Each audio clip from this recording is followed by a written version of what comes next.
Combat data updated. Please rest assured that I will not blow the roof off again.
Receive my blessing.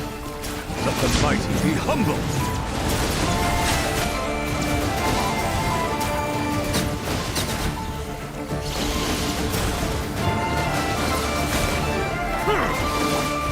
Branch into song. Strike a pose! Installation chamber.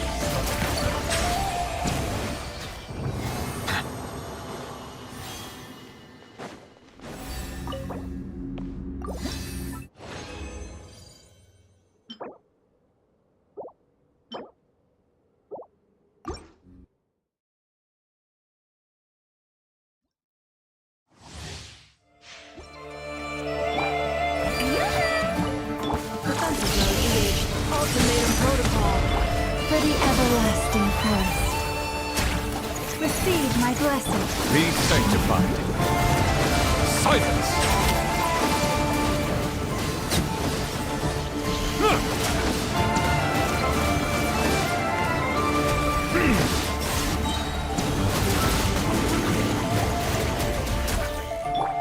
Lush as the moonlight. Cleanup sequence initiated.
Oversight on my part.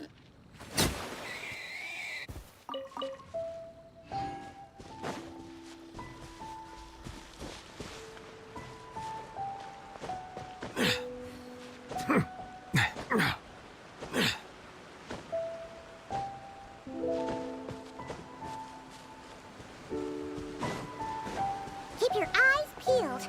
They should be around here somewhere.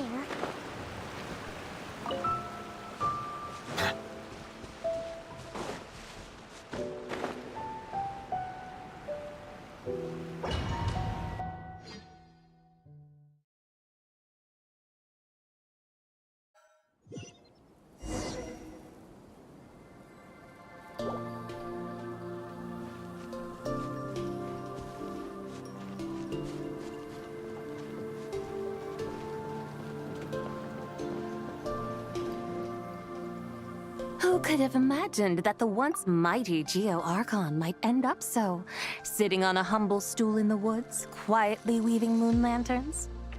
You really do look like an old man now. This is a Shao lantern, not a moon lantern. In ages past, when the gods waged war and the world was in turmoil, these lanterns were lit to guide fallen warriors back to their homes.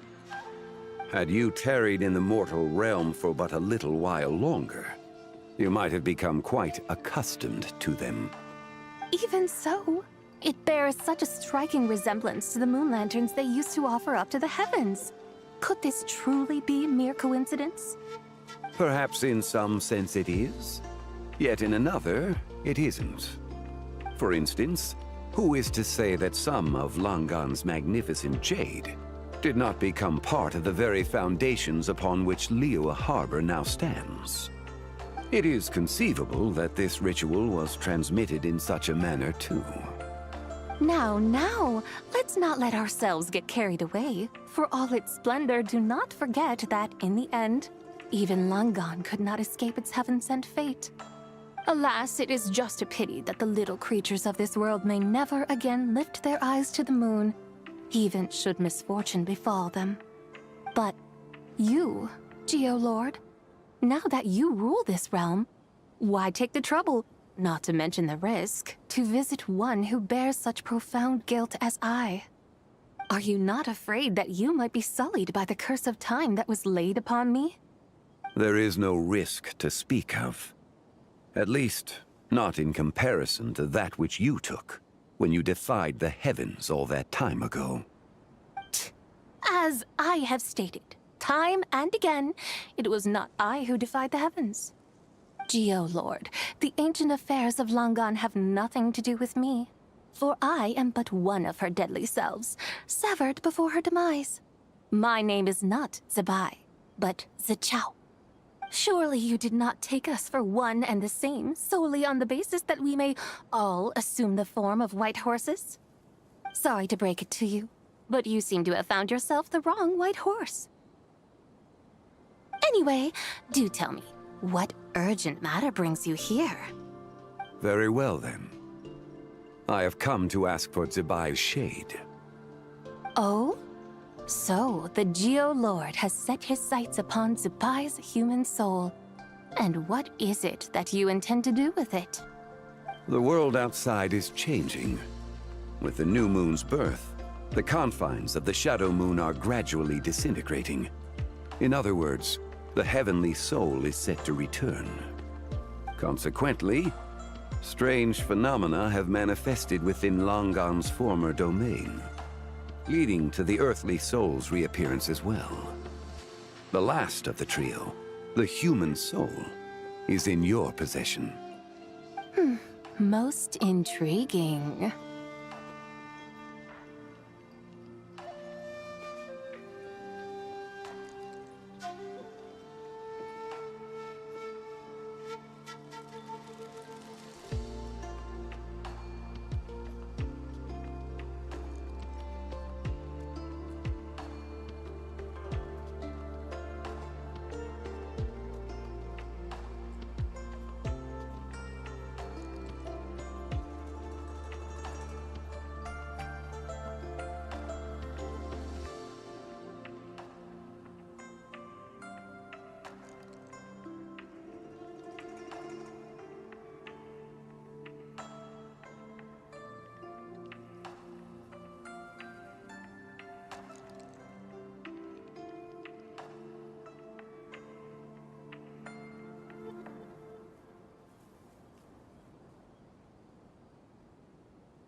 My intention is to gather all three together, so that an old friend may finally make her return. I must admit, it seems that some remarkable affairs are coming to pass in the outside world. Yet there is one thing you seem to have overlooked, Lord of Geo. Back in the day, it was you that freed me from that painting. And afterwards, I took up arms in your name. Together we first subdued Chenyu Vale, then brought peace to Mount Qingse. It was for this cause that the contract between us was made. But now that the debt has been repaid, what cause have you to expect my aid?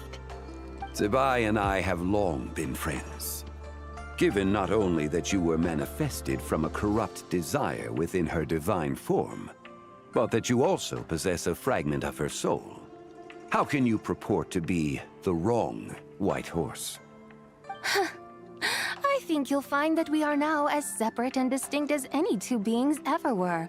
What once shone with radiant purity has long become dust. What you see is no longer what it was. Oh, great Lord of Geo. Should this still be unclear to you, I bid you take your leave. It seems that the fault lies in my own lack of consideration. As you wish. I shall let this matter rest. Wait!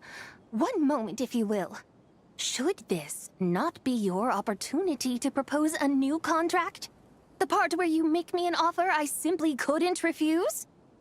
Even those puny mortals know how to haggle when striking their bargains. Should you, the famed god of contracts, not likewise strive for success through negotiation? Come now, enough with the posturing. It's time to name your price. Very well. I had, in truth, prepared a new contract for your consideration. I knew you would not come before me unprepared. Yet, you should know that I want for nothing, for I live in the mountains, carefree and untroubled. Occasionally, I even find sport in teasing the mortals who stumble into my presence.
Then why persist in telling them those ancient stories?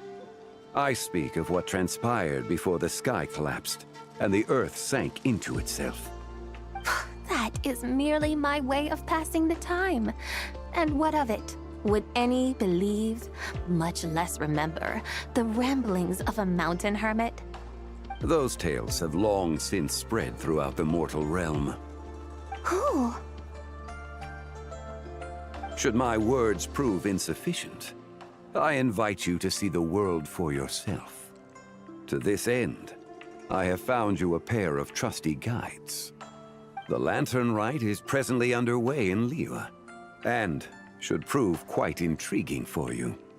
So this, then, is the contract you have prepared for me? Indeed it is. Think of it as a contract for a one-day festive excursion. Surely you do not hope to offer this in exchange for Zibai's shade. The foundation of my very existence for a little excursion seems a little steep, wouldn't you say? Why not see for yourself? You can always decide afterwards. The final determination, of course, shall rest with you. Is that so? Then perhaps this deal might not be entirely off the table after all. Where then are these guides of which you speak? Hey, it's Zhangli! Oh, we've been looking for you everywhere. We thought you might have gone missing. You're here. So these are my guides. Well, well. They certainly look the part, I'll give you that. Guides? Oh, you poor innocent little creatures. The benevolent Lord of Geo has sold you to me, which means that for the rest of this day, you belong to me. Sold us to you? Just what have you gotten us into, Zhangli? The situation is not quite as dire as that would sound. I ask only that you accompany my Adeptus friend on a tour of Liyue.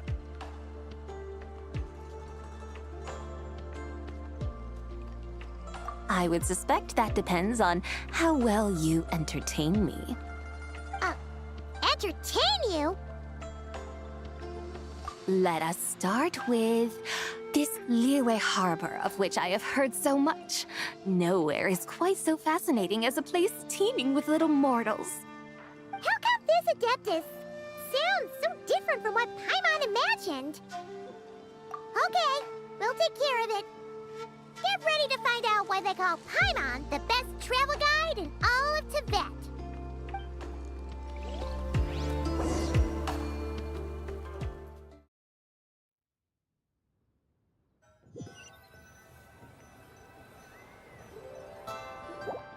Look! We've arrived at Liyue Harbor. Not only is it Tibet's busiest port, it's also the beating heart of Liyue. So, dear Madam Adeptus, where would you like to go first? With humble fare and wine to sip, in comfort clothed and soul at ease, one eats, and all the heart's ills cease. So we're heading straight for the good stuff? Well, you're in luck, because Paimon's an expert when it comes to food. There are two main cooking styles in Liyue. Li cuisine, which is all about mountain delicacies, and Yue cuisine, which is centered on seafood. The most famous restaurants are Liyue Pavilion and Shinyue Kiosk. Oh, now Paimon's starting to drool. Guess our only option is to go try them both. 2 meals back to back. Both sound like excellent options to me. Are these the kind of establishments that most people might visit on a regular basis? Not exactly.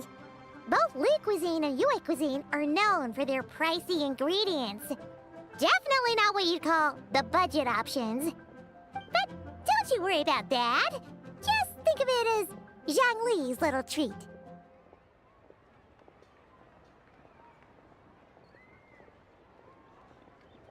Come on! Aren't you supposed to be pals with Hu Tao? I'm unsure we can afford to spend a little more of her mora at least.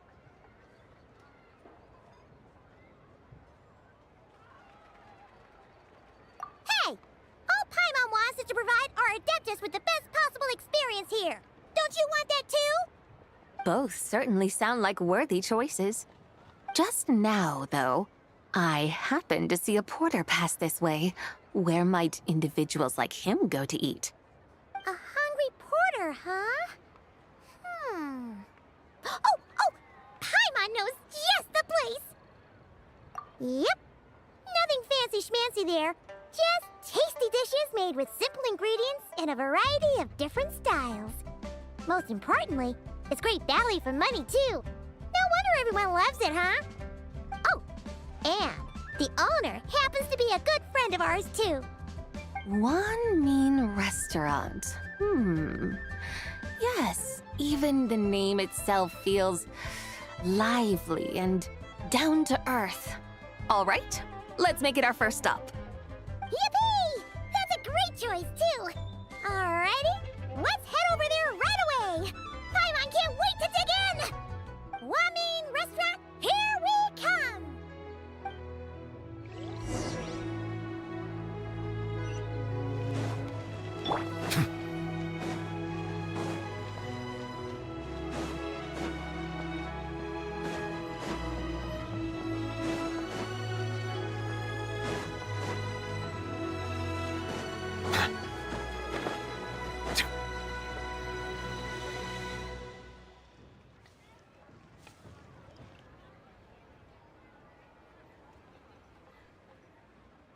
Xiangling! Chef Mao!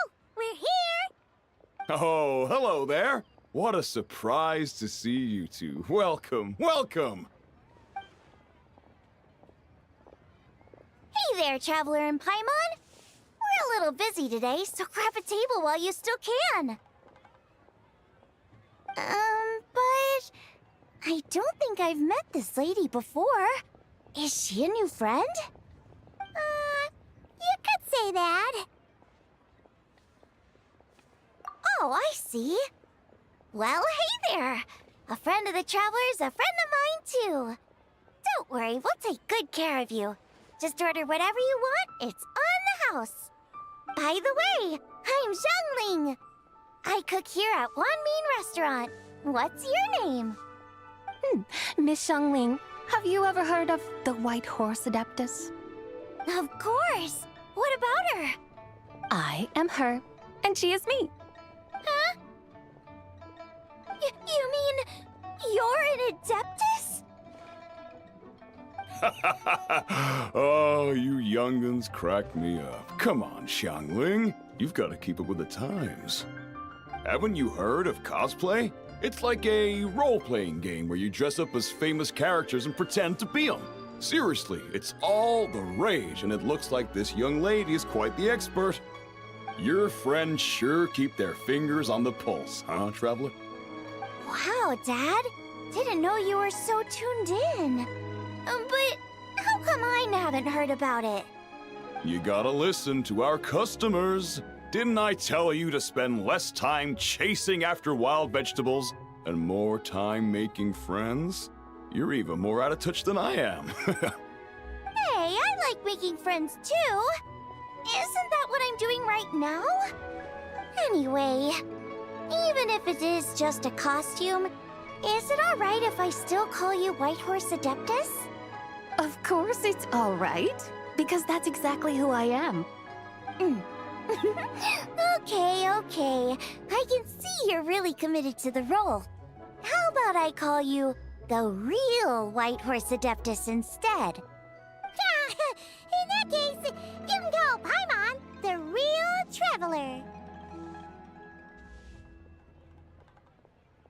Yeah, right. You could have at least switched outfits. Puny mortals. Nevertheless, I suppose it might be amusing to indulge in your little charade for a while at least. All right, go grab yourselves a table. I'll come take your order in a bit.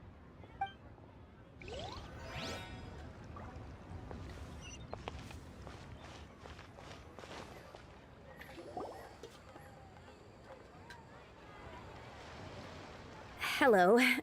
May I ask if Miss Xiangling and Chef Mao are here? Yeah, they're just over there. Wait a sec. Aren't you...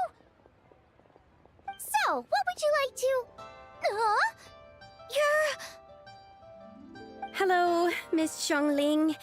It's me, Lu Xiangxiang, the one who broke some stuff here at your restaurant a few days ago. I just wanted you to know how sorry I am. I honestly don't know what came over me. Please, please forgive me. Oh, it's you. You really gave me a fright that day, young lady. You didn't actually get food poisoning from our black-back perch stew, right? Come on, Dad. She's come to say sorry. It's all right, Miss Lou. You must have been feeling a bit off that day. You're looking so much better now, though. Why don't you grab a table, too? This one's on the house. No, I couldn't possibly. Hey, it's totally okay. We all feel under the weather sometimes, especially when we're away from home. Go on, find yourself a... yikes. Looks like all the tables are taken.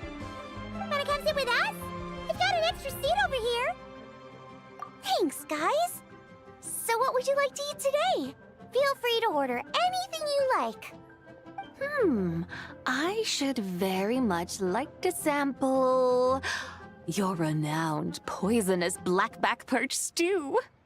It wasn't poisoned. That was all on me. So that's one portion of blackback perch stew. How about you guys? Paimon wants...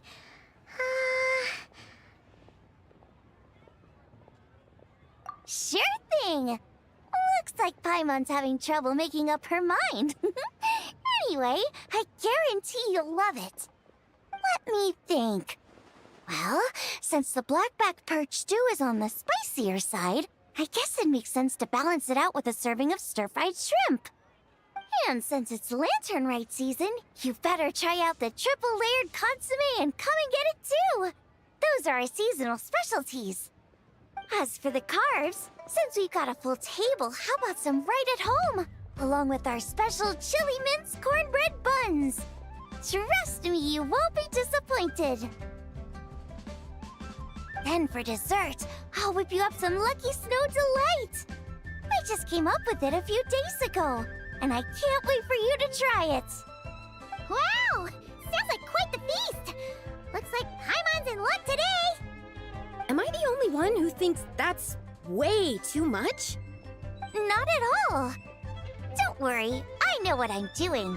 And to top it all off, our star dish, Adeptus Temptation. You should know that we don't often serve this here at Wanmin Restaurant.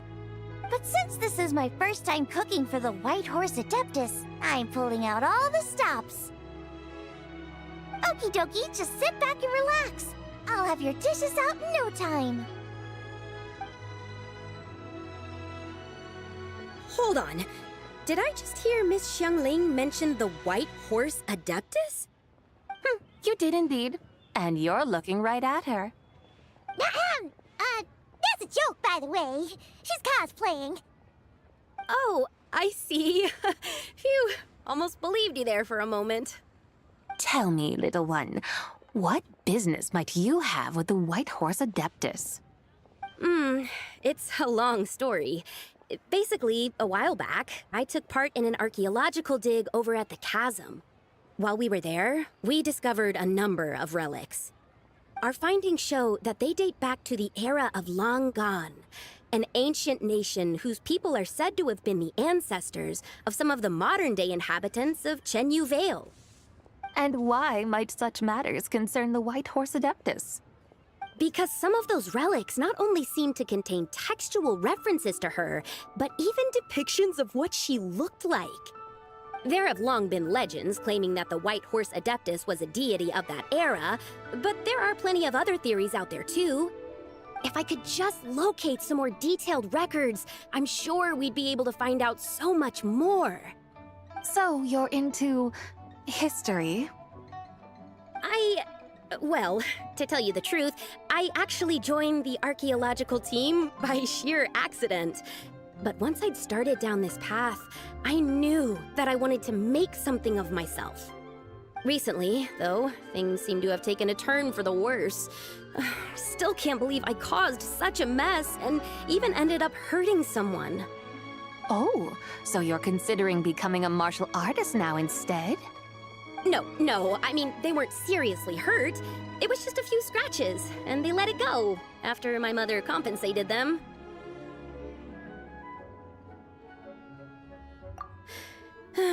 Either way, my career's pretty much over.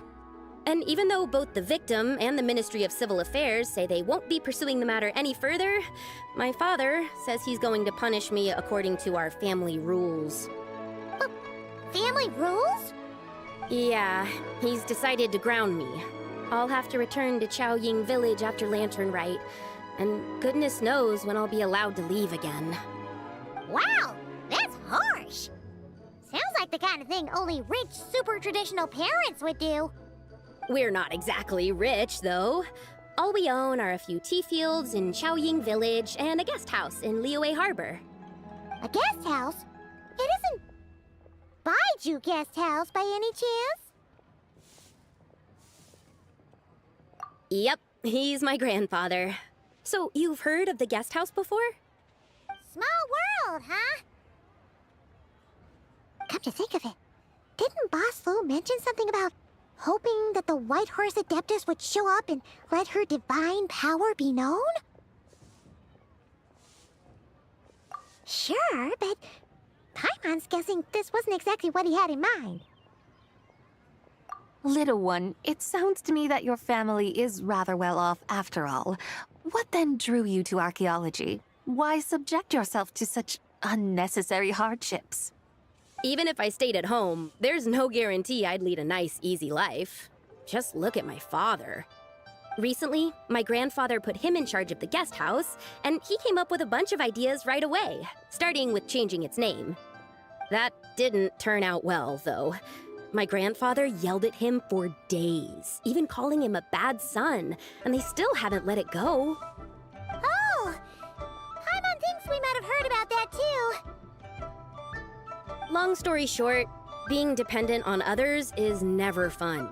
You just end up being completely under their thumb. That's why I want to make it on my own out here, no matter how hard it is.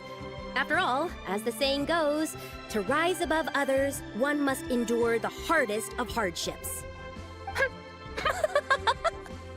What's so funny about that? You poor, innocent little creatures never fail to amuse me. To think you would endure all manner of hardships in your brief time on this mortal plane, and all that merely to rise above others. I would have thought that the wiser path would be to simply roam this world as I do. Huh? Tell me, what is it that you truly delight in? Archaeology? Martial arts? Tea planting? Or perhaps the keeping of a guest house? What I delight in? Yes! Surely there must be something you don't find quite so exhausting. Whatever delights you should not feel like a burden. But do things like that really exist? Of course! Take Miss Xiangling, for instance. I defy you to detect even a hint of hardship on her face when she wields her walking spatula. So, since it seems you are resolved to tread the rocky path, you should strive with all your might to pursue that which brings you delight. You mean, like cosplay? I suppose you might say that. Looks like the White Horse Adeptus is really getting into her role. I think I get what you mean then. Maybe I should have a chat with Miss Xiangling before I head home.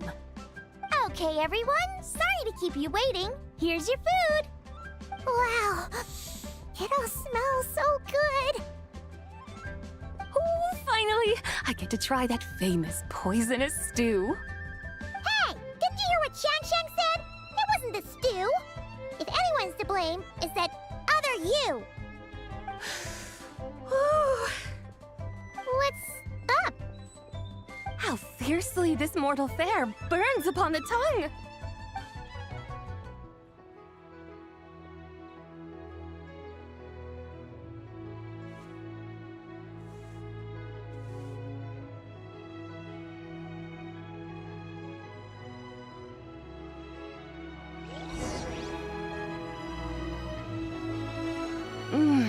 most satisfying as poisonous dews go. So, where to now? Time, I think, to seek out some diversion? Oh, there's plenty of entertainment options in Liyue. Paimon will tell you that. The locals like to drink tea, walk their pets, play chess, watch operas, attend storytelling performances. Storytelling performances?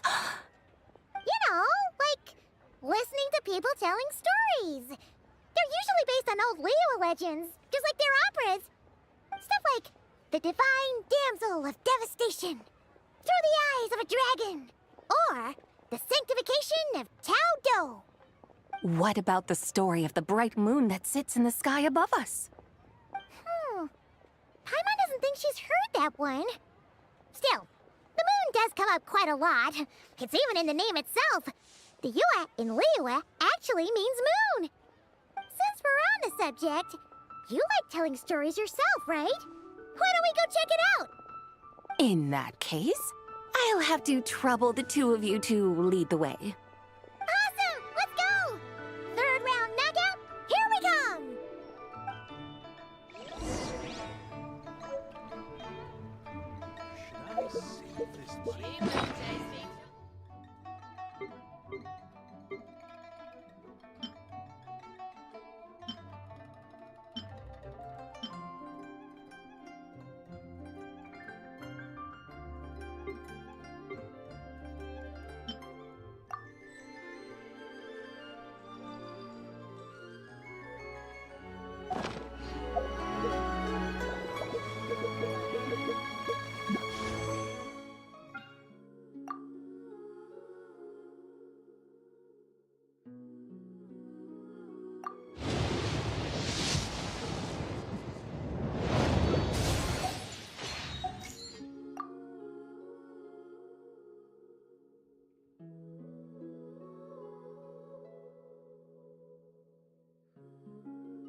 Leo's really got a lot going for him.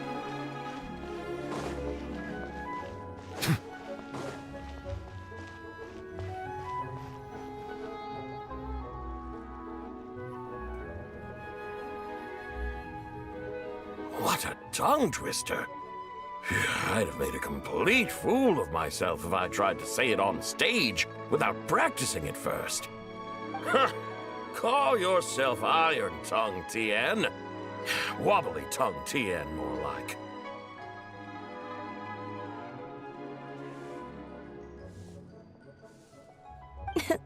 I used to have that problem a lot.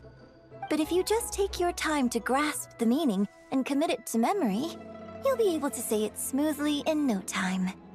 You're right, Miss Yoon. I'll give it another try. Hey, Yunchin! Fancy seeing you here! What are you two talking about? Ah, Traveler and Paimon, we meet again. And who, may I ask, is this? You may call me the White Horse Adeptus. The White Horse Adeptus? She's not really an Adeptus.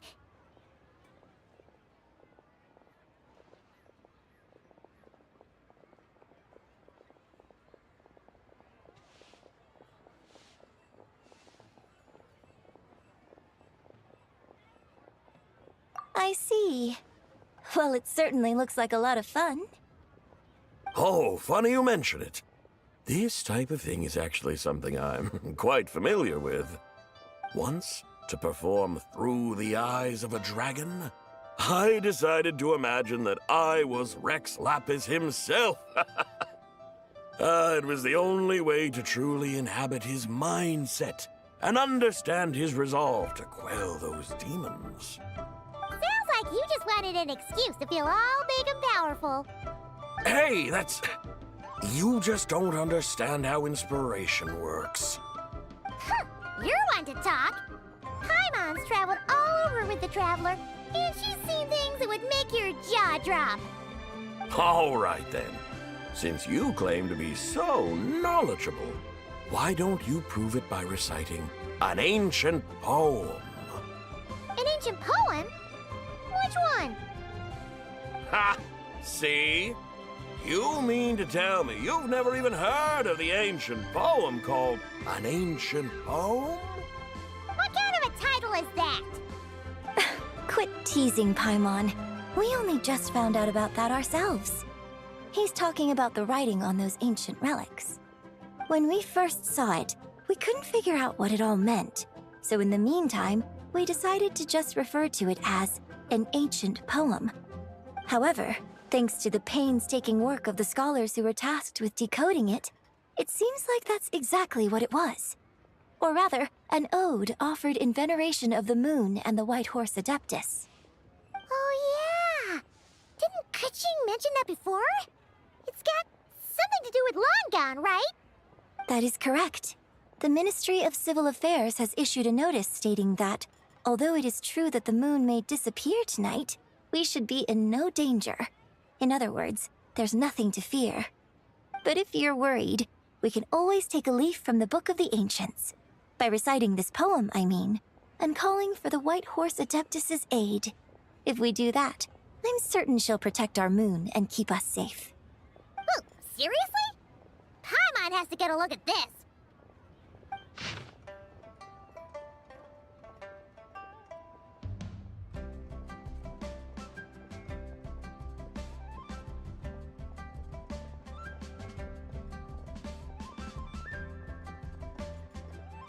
Under moon eternal, in radiant night, a maiden grants silk, soft and light? Wouldn't have had that supposed to mean? Under moon iridescent, in night divine. Blah blah blah, something cloth so fine. Something about fields being plowed, something else about seeds being sown from the earth. Seriously? What is this? The fields are plowed, the seeds are sown, and from the earth, life is grown. Whoa! You did that without even looking! Bravo! Bravo! We have an expert in our midst. Looks like this young lady really does know her role inside out. If I didn't know any better, I'd have taken her for the real deal.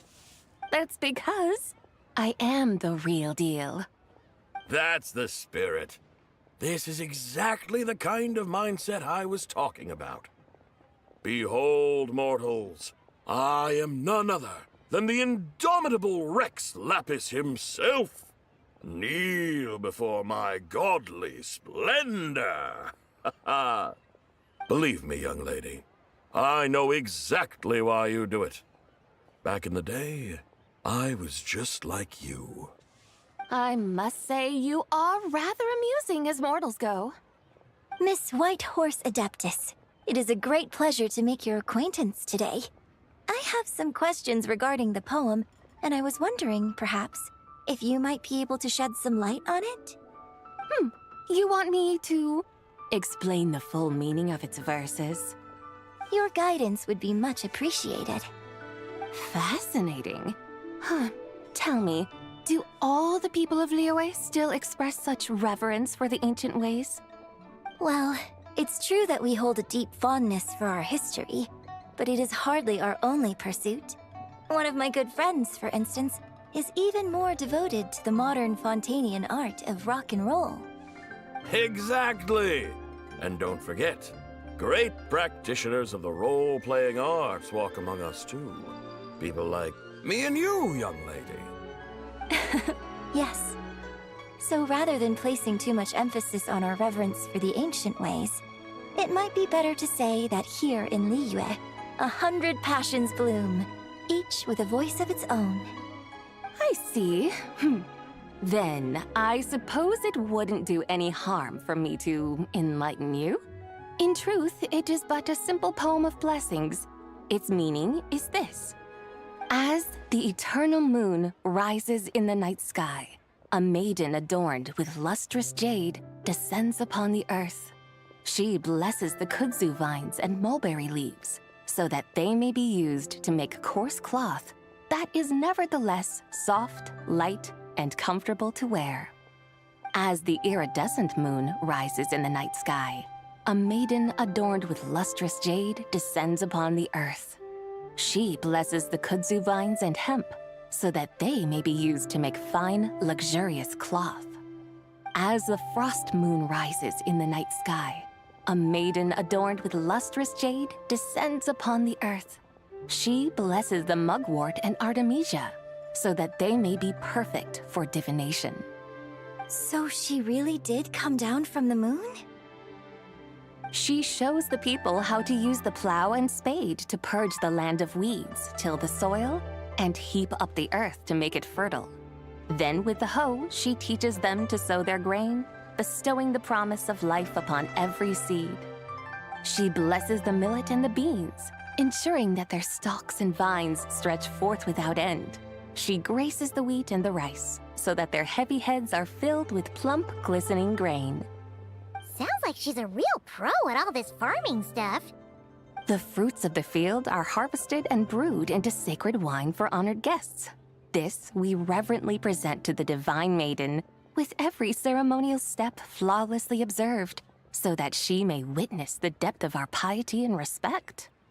Oh, divine maiden, how can your graceful presence in the sky not seem like that of a fairy descending from the heavens? Oh, divine maiden, how does your pure and radiant form not resemble the guardian spirit of our land? I send my heart's desire, ascending to the heavens, beseeching you to grant us good fortune and blessings in the coming year. Huh? So, that's what it's supposed to mean? I find myself speechless, moved beyond the power of words to convey. Oh, young lady, you have shown me the heights to which a true role player might aspire. A truly remarkable performance. I did not anticipate that anyone could unravel this poem with such depth and clarity, and so soon after the Ministry of Civil Affairs noticed, too. I'd even begun to consider myself somewhat versed in the matter, but as they say, there's always someone more knowledgeable out there. Allow me to extend my thanks to you, Miss Whitehorse Adeptus. You are far too humble, young one. I must confess, it is I who have been surprised, not only by you, but also by this Liyue harbor of the present day. Ah, so you're not from Liyue. And what, may I ask, has surprised you about it? Oh, it's nothing really. Just some old memories scattered here and there. Very well, my guides. I suppose it is time we set forth on the next part of our excursion. I'd like to go see that wharf now. What say the two of you? No problem! We'll take you wherever you want. Oh, leaving so soon? Before you go, allow me to introduce myself. I am Yunjin, director of the Yunhan Opera Troupe. May I ask your name in return? My own name is scarcely worth mentioning, but since you asked, perhaps I'll tell you the title of that poem instead. Huh? So, it isn't actually called an ancient poem? Of course not. Its real title is Odes of Long, Zibai. Odes of Long, Zibai. All right then, until we meet again.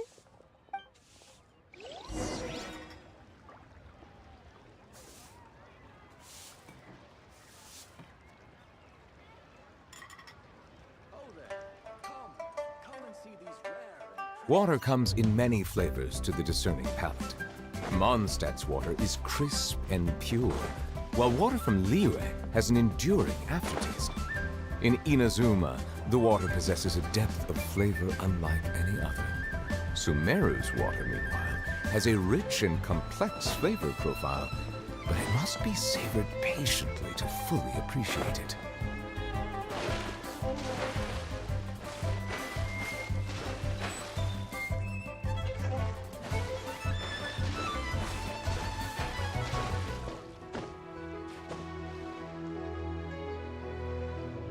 The tides beckon.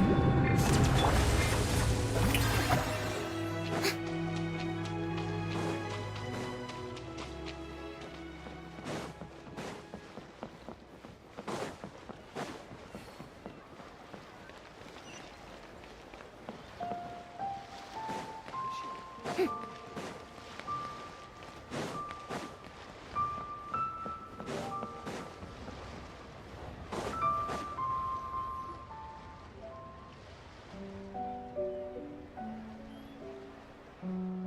Ganyu! I almost forgot to mention. On my recent trip to Notcry, I came across something really fascinating in the Frost Moon Scion's library. I found records in their collection of another divine envoy living on the moon. A divine envoy on the moon? You don't think it could have been referring to the White Horse Adeptus too, do you? No way to say for sure. Still, the similarities between our legends are intriguing, to say the least. Isn't it amazing? Especially when you consider how far apart we are. It truly is. We might live in different lands, but when we look up at the night sky, we all see the same moon and stars. Right? It's like we're all bound together, no matter where we are. When you think of it like that, it's almost as if our friends from other nations will be right here celebrating with us. Isn't that a wonderful thought? No wonder you were so excited to go see the giant lantern when you first got back. Sounds like you're a real fan of the White Horse Adeptus, huh? I guess you could say that. Just a pity she's so elusive. Even Granny's never met her, you know?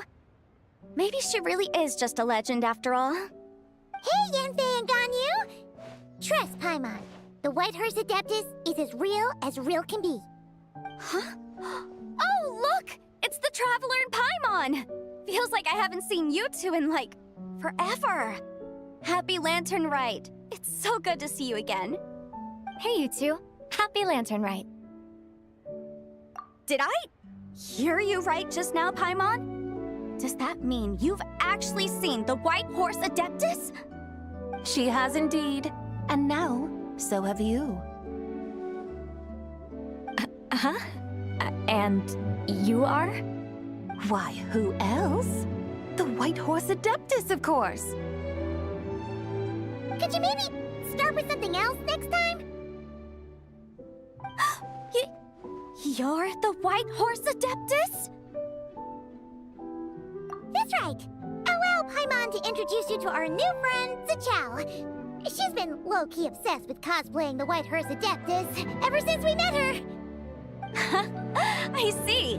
Well then, greetings, Miss Zichao. My name is Yanfei, and recently I've been low-key obsessed with learning everything I can about the White Horse Adeptus. I'm sure the two of you will get along like a house on fire. Oh, and by the way, I'm Ganyu. So, Miss Zichao, you must be here to see the giant lantern too, right? Hmm? A horse-shaped Zhao lantern? Is that what I think it is? That's right.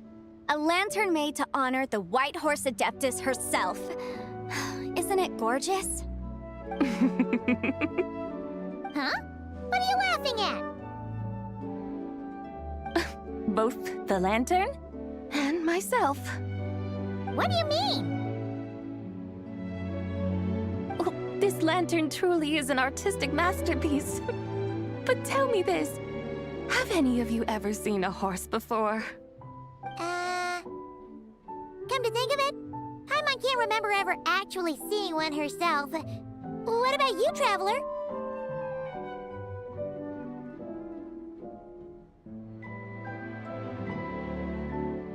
Oh, this horse appears to be mid-trot, but it has adopted what is called a lateral gait, where the legs on one side of the body move together in unison. A rather rare sight indeed. Just now, I suddenly pictured myself, I mean, the White Horse Adeptus running the same way. The image was so absurd, I could barely contain my mirth. Oh, really? I never knew that. You learn something every day, huh? Oh, come on! It's basically a giant piece of fan art! Who cares if it's different than the original? I was merely laughing at my own ignorance.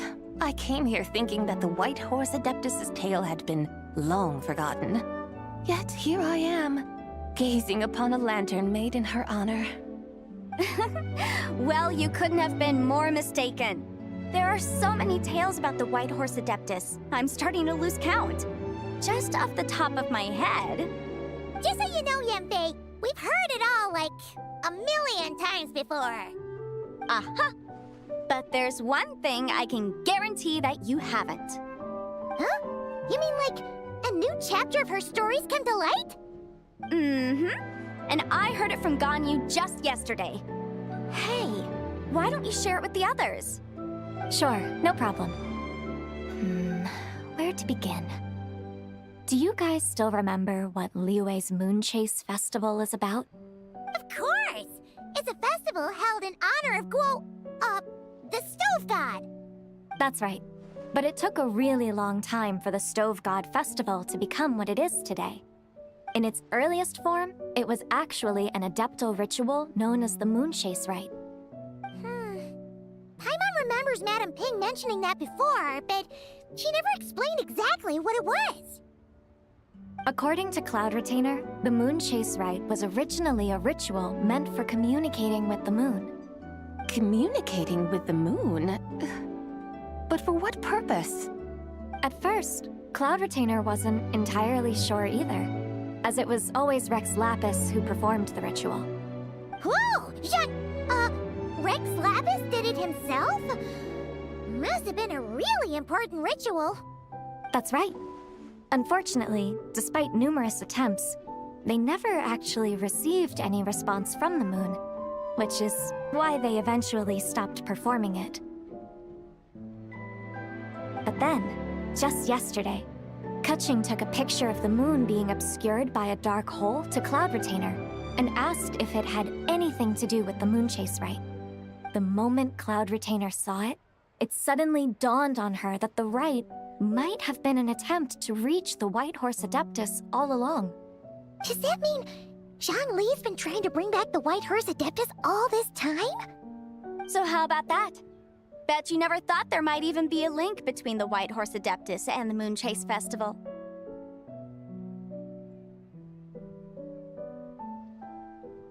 If Kutching hadn't taken that picture to Cloud Retainer, we would never have known any of this. This is probably what Kutching was referring to that day when she mentioned there were some ideas she wanted to follow up on. So, Geo Archon. All this time, you've been striving to awaken her. Huh? What do you mean, awaken? Nothing. What I truly meant to say was, this new insight you've provided has been truly eye-opening. Oh, by the way, my trusty guides, I've been meaning to ask, where in Liyue Harbor might one enjoy an expansive scenic view? Huh? We're off to the next stop already? But Paimon's barely done digesting that lore bomb just now. All the more reason to find the right spot to let it sink in. Oh, so that's what you're up to. A tour of Liyue Harbor? In that case, if you're looking for a spot with a panoramic view, I'd recommend Yujing Terrace. That's a great idea. Since the terrace is on higher ground, the sea view from up there's so much better.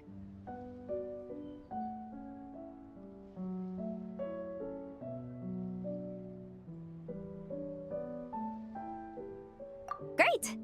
Well, the lantern ride's about to start, so we should get back to Granny's now. Hope to see you all at the festival tonight. Oh, you're off too? All right then. See you both soon. See you soon!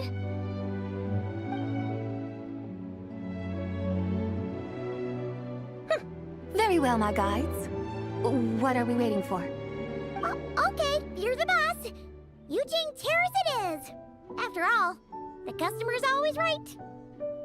Something else you needed to do?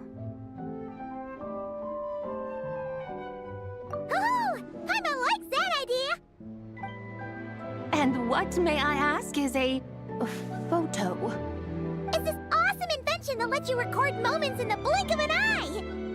Except, you've got to try not to actually blink. Oh? What must I do in preparation, then? Nothing. All you gotta do is choose a pose. The Traveler will handle everything else.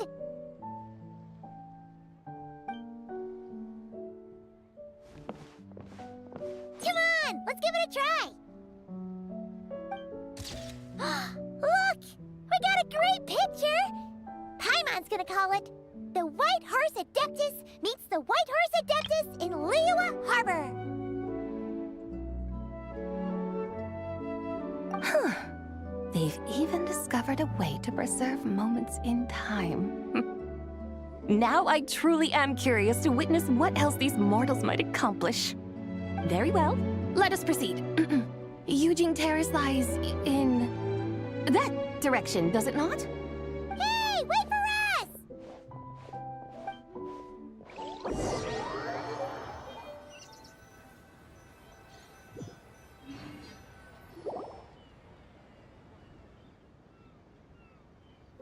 Truly a marvelous view if ever there was one. It seems the charm of this Liyue Harbor is only heightened by the sun's dying light. And soon, people will start releasing their shell lanterns to mark the most important day of the year. Practically everyone will be with their friends and family, eating a big meal, chatting, and even setting off fireworks. Trust Paimon, it'll look even more amazing then. What do you say? Want to stay to see that? No need. Let us bring this weary day to a close. Weary day? You mean you didn't enjoy your tour? I had imagined you would arrange for me to witness some grand spectacle. Perhaps the descent of divine beings, the manifestation of the sacred before mortal eyes, or the appearance of a selfless hero come to aid the helpless and downtrodden. Or, should that not come to pass, then at the very least, spend a little more coin. For that, it seems, is how one finds true enjoyment. Alas, but there was none of these. Instead, we merely filled our bellies, listened to tales, and gazed upon a crude imitation of my likeness. And now the sun begins its descent. What a day of quiet tedium. Well, we're so sorry. If we'd known that was what you wanted, we'd have done it all differently. It's all that Zhang Li's fault for not making the customer's requirements clear. Well, it's too late now. Do you still believe I would part with that soul fragment, now so intertwined with my very being? But...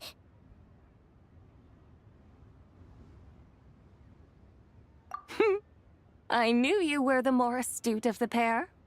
Huh? You were just trying to scare Paimon?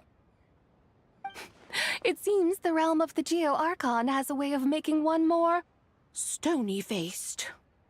So, you were just pulling Paimon's leg? Of course. I was merely engaging in a little banter with the two of you. Long ago, I shared tales with various mortals who chanced upon my mountain abode. Never did I imagine that those stories would endure. It seems I greatly underestimated them. Perhaps, as your Geolord said, a few pieces of ancient Langan's magnificent jade have truly become part of the very foundation of this land. So, you've decided to help us? Again, that goes without saying. I made up my mind some time ago now. When I beheld a rather intriguing scene as I set foot in this city, I saw porters passing through the alleys, setting down heavy wooden crates from their weary shoulders. Peddlers pushing carts as the kites and lanterns upon them rustled gently in the breeze. I saw cooks cooking, actors acting, scholars reading, soldiers marching, children playing, elders resting, officials officiating, and the common folk absorbed in this or that, reveling in the simple joys of life. Some, it seems, have already found that which stirs their hearts, while others continue to fret, troubled by uncertain futures. Yet, in this gentle and serene order, each holds fast to their anticipation, not only for the celebrations to come, but also for the first light of the morrow. Scenes I once yearned to behold now unfold before me, no longer in Langan, but in Liyue Harbor, thousands of years on. How wondrous is this mortal realm! Thank you, White Horse Adeptus. Thank you so much! Adeptus, Adepti. Perhaps the singular art in which we are truly proficient is that of sequestering ourselves within the high mountains. But once we leave our mountain refuge, we find ourselves drawn back to mortal ways all the same. So, it is I who should offer my thanks to the two of you. Traveler, Paimon, you have made this day more delightful than any I've known in a long, long time. Come now, and take what it is you need. You mean, like, right now? But don't you think we should wait for Zhangli? That won't be necessary. All things shall meet again in their time, for the waters know no rest, and the flowers their appointed season. One need not fear that life is but a journey of goodbyes.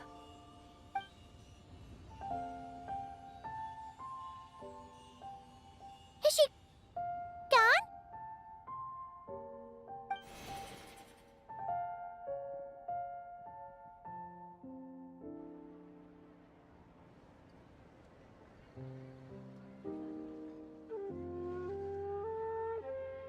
Yes, she's gone. A deadly self is formed from the body's impure vapors, so naturally it cannot survive long in this world. Had it not been sustained by the remnant of Zibai's soul, it would have faded away a long time past. Now that the remnant is gone, it has severed its ties to the mortal world. Zhangli! When did you get here? A while ago. I would have thought you'd at least want to say goodbye. Though mountains endure, the ceaseless waters will, at last, wear away their sharp edges. Thus must I meet the marks wrought upon her by the ruler of time with great caution.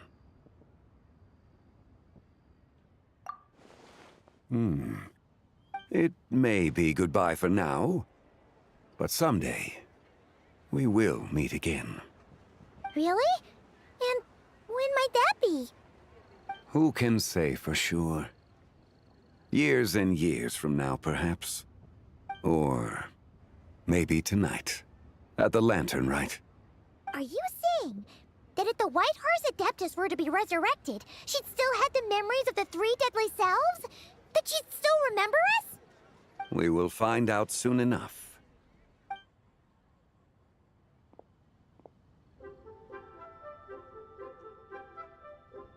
It is time. The rite is about to begin.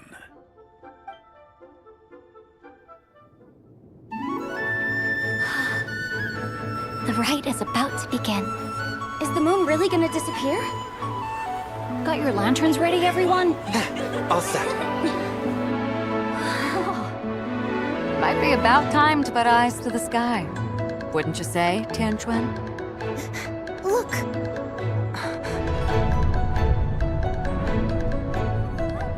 When the sun's out, eat the sun. When the moon's out, eat the moon. Whoa, is this the lunar eclipse? Under moon eternal, in radiant night, a maiden grants silk, soft and light. Under moon iridescent, in night divine, a maiden grants fiber for cloth For so you. fine. Under moon of frost, in night so great, a maiden grants tools to divine our fate. The fields are plowed, the seeds are sown, and from the earth, life is grown. The seedlings stretch, the crops do rise, and all unfolds before our eyes. Fruits are gathered, sweet wine is poured. These gifts we offer to our Lord.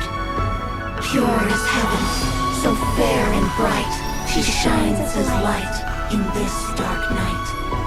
And with her does this, wish take flight.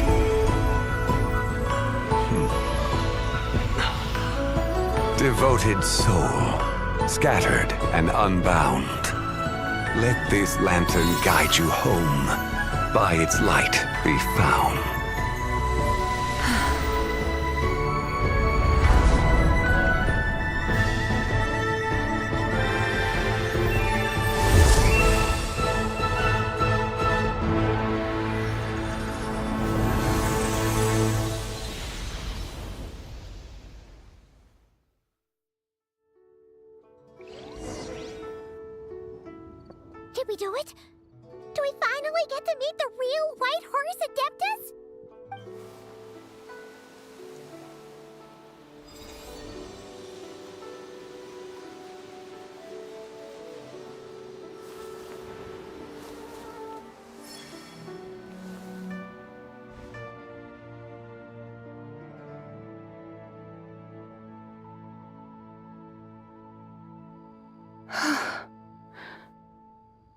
place? Where am I? A familiar land, now known by the name of Liyue. Liyue? The peaks adorn the clouded moon. Then, who might you be? Oh no! She seems to have lost all her memories after all. And those countless lights in the sky, what are they? These lights, each like a dwelling in glad accord, usher in this day of joyous rebirth. And whose rebirth might that be? That of my old friend, Zibai. Zibai? Yeah, that's you! Don't you remember anything at all? That's... me? Oh, yes. The envoy of the Lunar Palace. My name is Zibai, indeed. Then you must be... the Lord of Geo, Heaven's Star. Many years have passed since we last saw one another. Zibai, my friend. Welcome home. Home? But why does this place, this Liyue, feel at once so strange and yet so familiar? Who you are? Who are you? Ah, yes, I remember now.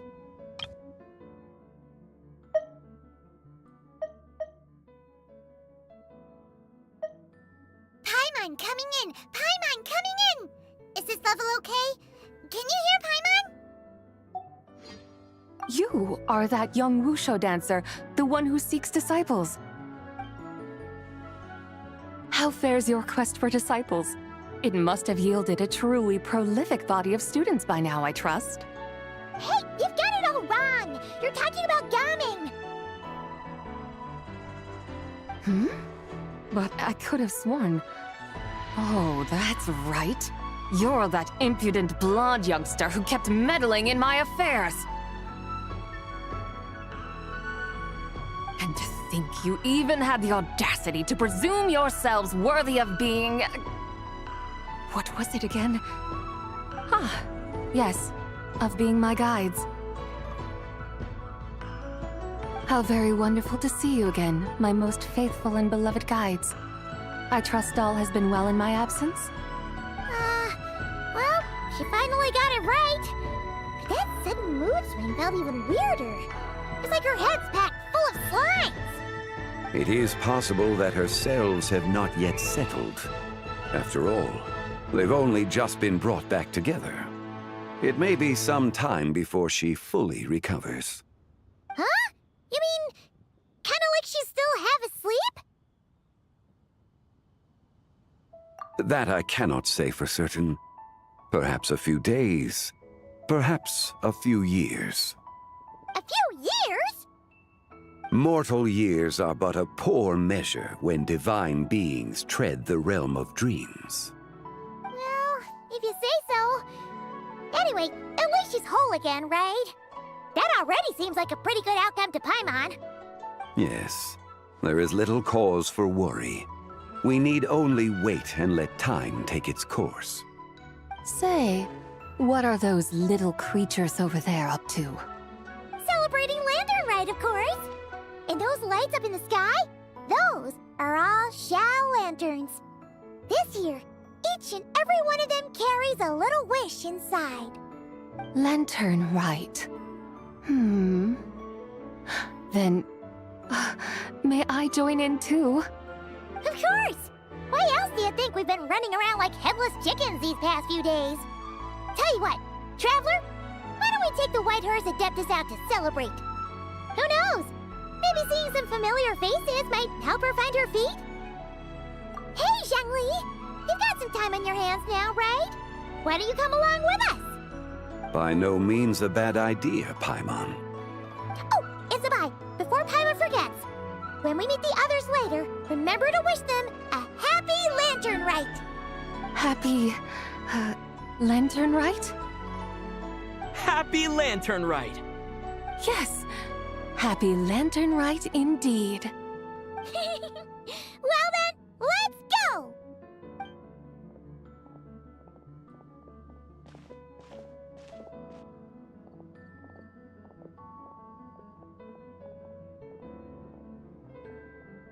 Lantern Rite.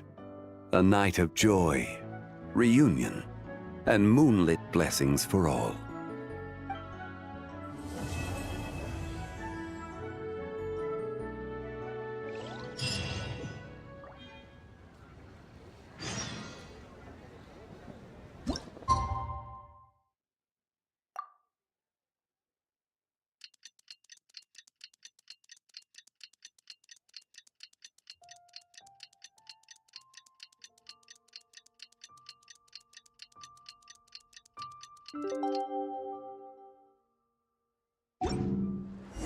Paimon wonders how the White Horse Adeptus is getting along.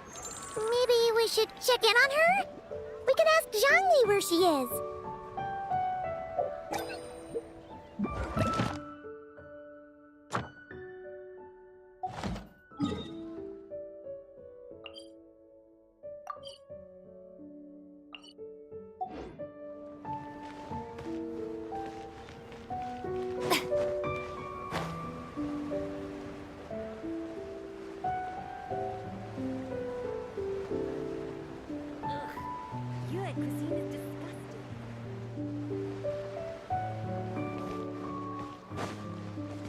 Shower me with praise!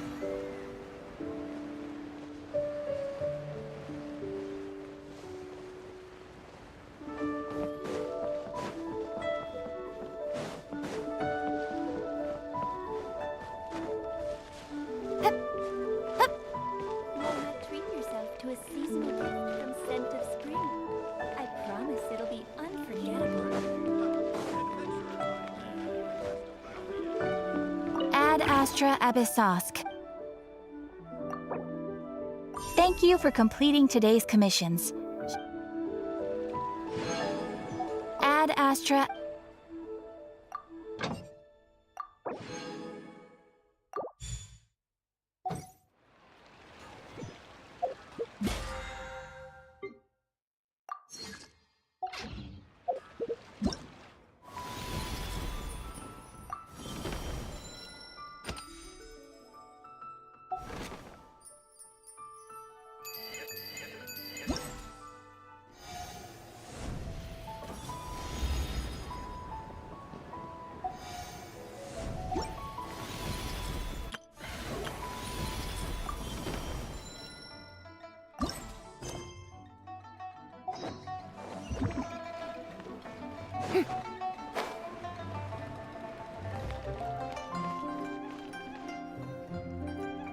Oh, looks like Zhangli hasn't stopped by for tea today.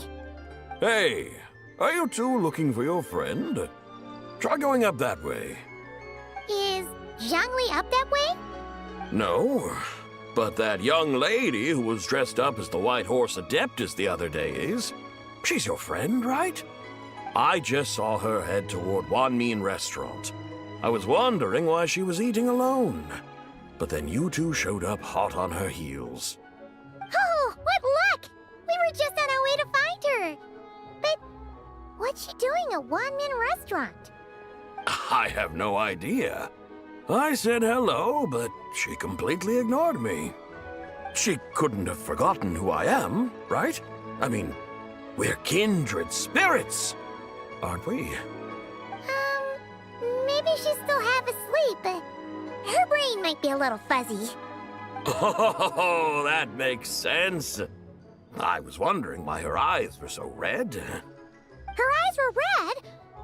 Oh, that doesn't sound good. You young people, staying up all night because you think you're invincible? Look at your friend. Missing out on sleep so she can pretend to be the White Horse Adeptus. That's where that leaves you, you know. A word to your friend from someone who's older and wiser. She really needs some rest. Paimon won't be so certain about the older and wiser part. Yeah, what was that? Hurry along, then. Oh, and don't forget to come back and check out my Rex Lapis cosplay when you're done.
Insulation chamber deployed.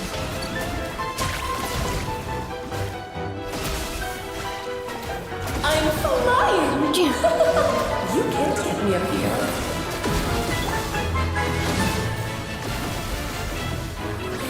Strike a pose! Cleanup sequence initiated. Accelerating.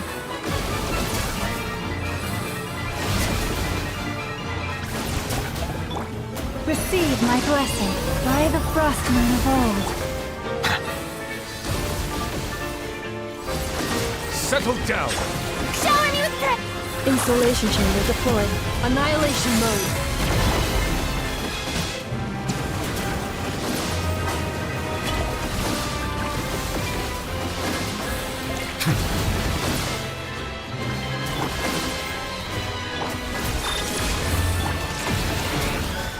Strike a pose!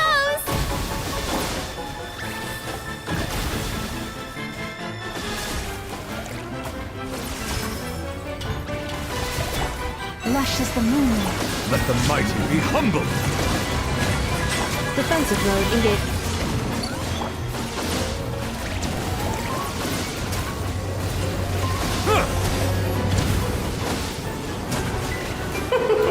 King and Queen should present a united front.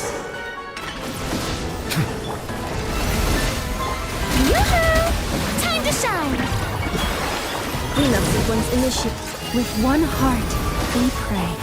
Bow your head. Ultimatum protocol.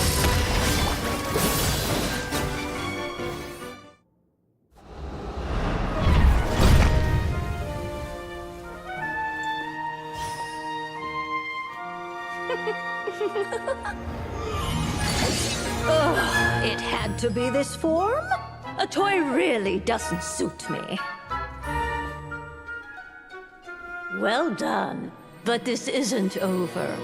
I will now preside over the second trial. Stare straight ahead, and you will see things as they appear. But change your perspective, and you will see them as they are.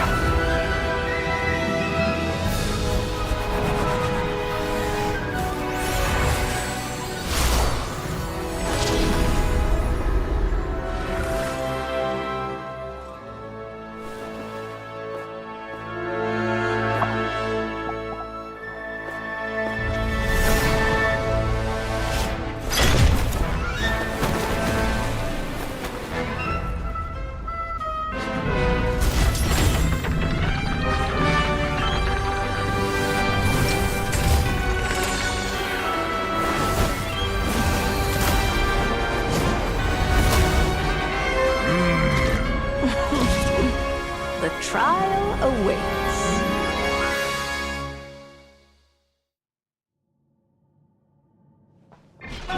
Branches a song. Shower me with threat! Defensive mode engaged. Settle down. Be sanctified. Let the world collide!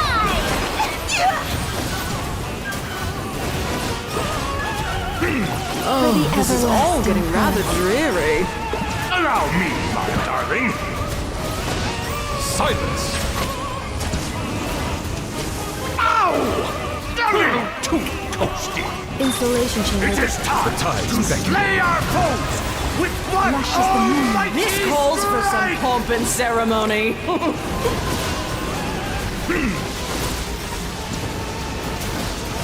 Annihilation is nigh! Time to stone! Look at me! Like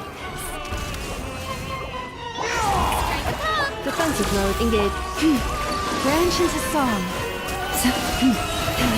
With one heart, we pray. Preparing for dust up. Oh, this is all getting rather dreary.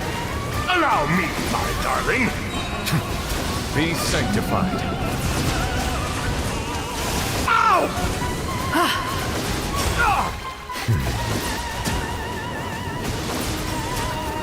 Our performance has yet to conclude. Let my name echo in song! Receive my blessing. Settle down. I dance for you, my dear. By the frost moon of old.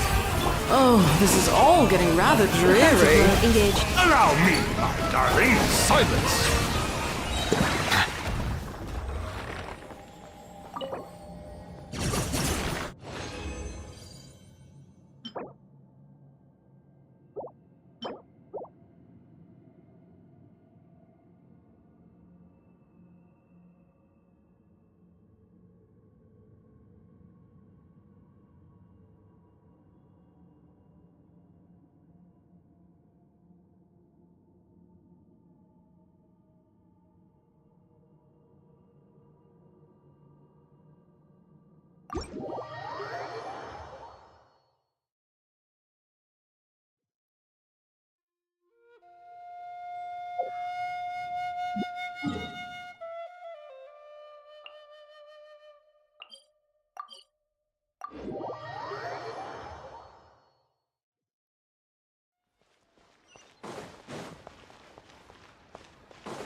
Where's the proprietor? Come out and see me at once! Xiangling and Chef Mao aren't here right now. What can I help you with? And who might you be? My name is Shenhe. I work here at Wanmin Restaurant. Shenhe. Shenhe. Are you that crane adeptus who loves planting mint? It's been a few days. Have you improved your gardening skills? Did you manage to cover the slopes with mint? Mint? I don't know anything about mint. But I am familiar with Qingshen and glaze lilies. Ha! Already casting mint from your mind. How can a practitioner of self-cultivation be so fickle, chasing after every new plant that catches their eye? I'm not sure I get what you mean. Are you delirious from hunger? Would you like something to eat? Shenhe! Whitehorse and Zibai! So this is where everyone is! Traveler, Paimon. It's been a long time. Happy Lantern, right? Is this customer a friend of yours? Don't mind her, Shenhe. She's just a little cranky because, she didn't sleep well last night and she's only just woken up. Look how red her eyes are. I see. In that case, Miss Zibai, I have a tonic here infused with Qingshen. It's cool and soothing when applied to the eyes. Would you like to try a few drops? Stop right there! Who are you two noisy children? Hey, have you forgotten about us already? Guides. Yes, I seem to recall something about some guides. Ah, yes, now I remember. What luck. I was just looking for someone to show me the way to Elong Wharf. Huh. Is she starting to come around? Someone requested my help in purchasing some tea leaves. I was informed they have discounted prices during the festival and that I shall get a good deal there. Tea leaves? This sounds like Zhongli's doing. He sure knows how to get people running errands for him. Your friend Rex Zhongli initially requested the most expensive tea, but then a young lady in a hexagram hat mentioned he'd burned through the Wangsheng funeral parlor's yearly expenses at an exhibition a few days ago. As such, he is only permitted to buy items that are discounted this month. Oh, that's his boss, Hu Tao. It's about time she realized the problem and put a stop to his spending sprees. Oh, I see. So that's why you're here. Unfortunately, Wanmin Restaurant doesn't sell tea leaves. If you're truly in need, I could gather some wild tea from the mountain slopes. You don't sell tea leaves? But I remember your boss, Miss Lu, saying that she owns tea fields. You really should get some rest. The person you're talking about isn't the boss of Wanmin Restaurant. She's just like you. She came here to eat. Is that so? Life really is full of surprises. What surprises? Your brain really is as gooey as a pack of slimes. I can't believe Zhongli entrusted you with going all the way to Yilong Wharf and buying tea. That would be excellent, my dutiful guides. Ah, yes, Miss Crane. I apologize profusely for my improper behavior just now. Please forgive me. I completely understand. Master often says that the human body is like a mechanism in need of regular maintenance. When a person cannot rest at night, they are sure to become irritable and on edge. Miss Crane, you appear reasoned and compassionate on the surface, yet I sense dark forces churning within your spiritual core. Those red ropes you wear are what bind them, am I correct? Oh, you can sense that? Indeed. I also sense that with your strength, you might try undoing one or two of those bonds when training. Untie Shen has ropes? Wouldn't that be risky? Though the use of red ropes to bind the soul is a wondrous technique, practitioners must eventually learn to break free from external aids and look within themselves for restraint. Master has told me similar things, but I am not ready yet. Your self-cultivation has progressed far enough. Then I will seek further guidance from my master. If you still have doubts, you can find me at the Baiju Guest House. I'll be taking up residence there for a while. For now, my dutiful guides, let us be off.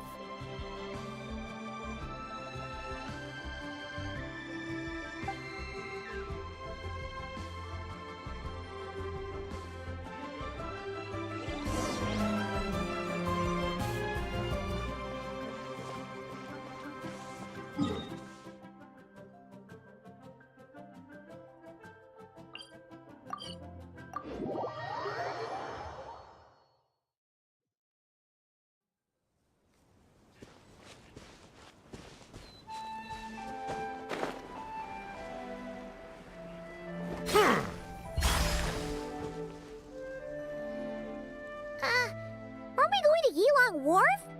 How do we end up on this mountain? Is that small town over there not Elong Wharf?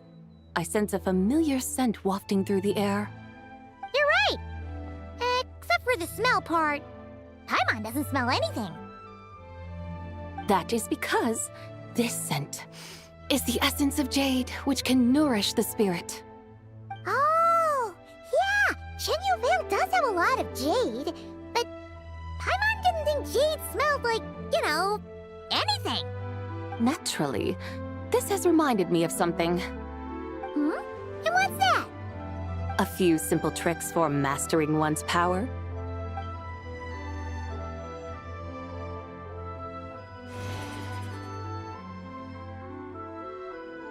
What is that thing? I'm sure you've been to Elong Wharf many times before, but I wonder if you've done so while cruising through the air. You've been such dutiful, dedicated guides, so allow me to offer this fresh experience as recompense. Please step in.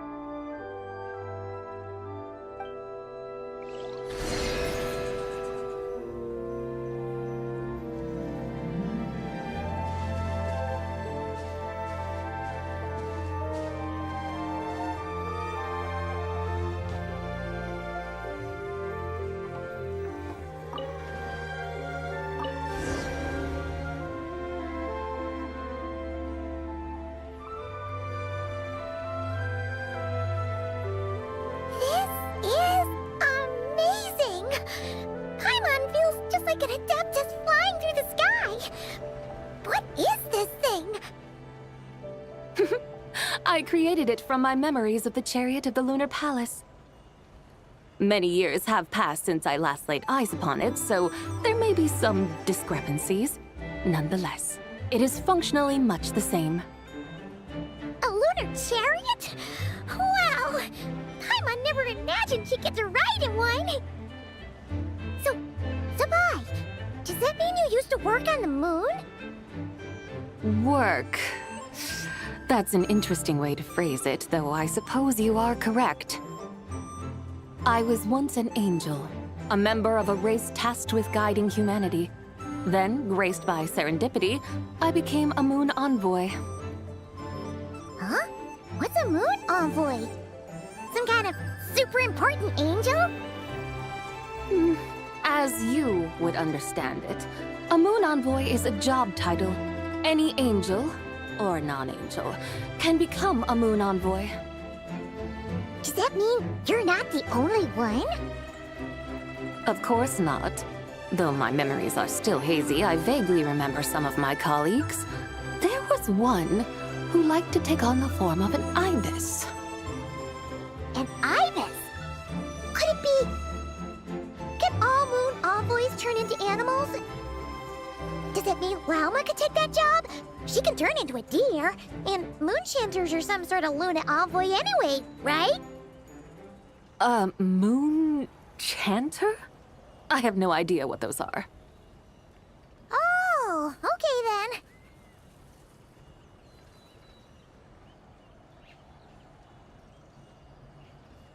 Look! Paimon thinks she saw a tea vendor over there! Very well. Let's take a look.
Ticket. Go on. You have my approval.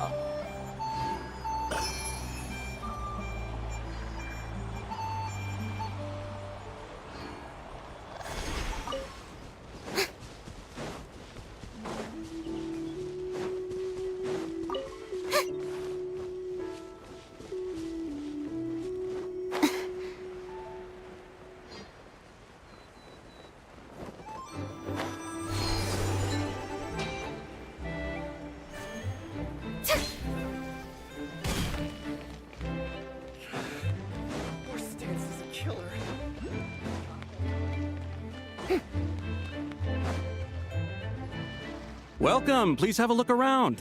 We only sell teas of the finest quality sourced directly from Chaoying Village. Right now we're offering a special discount for Lantern Rite. Look over there! Discounted tea!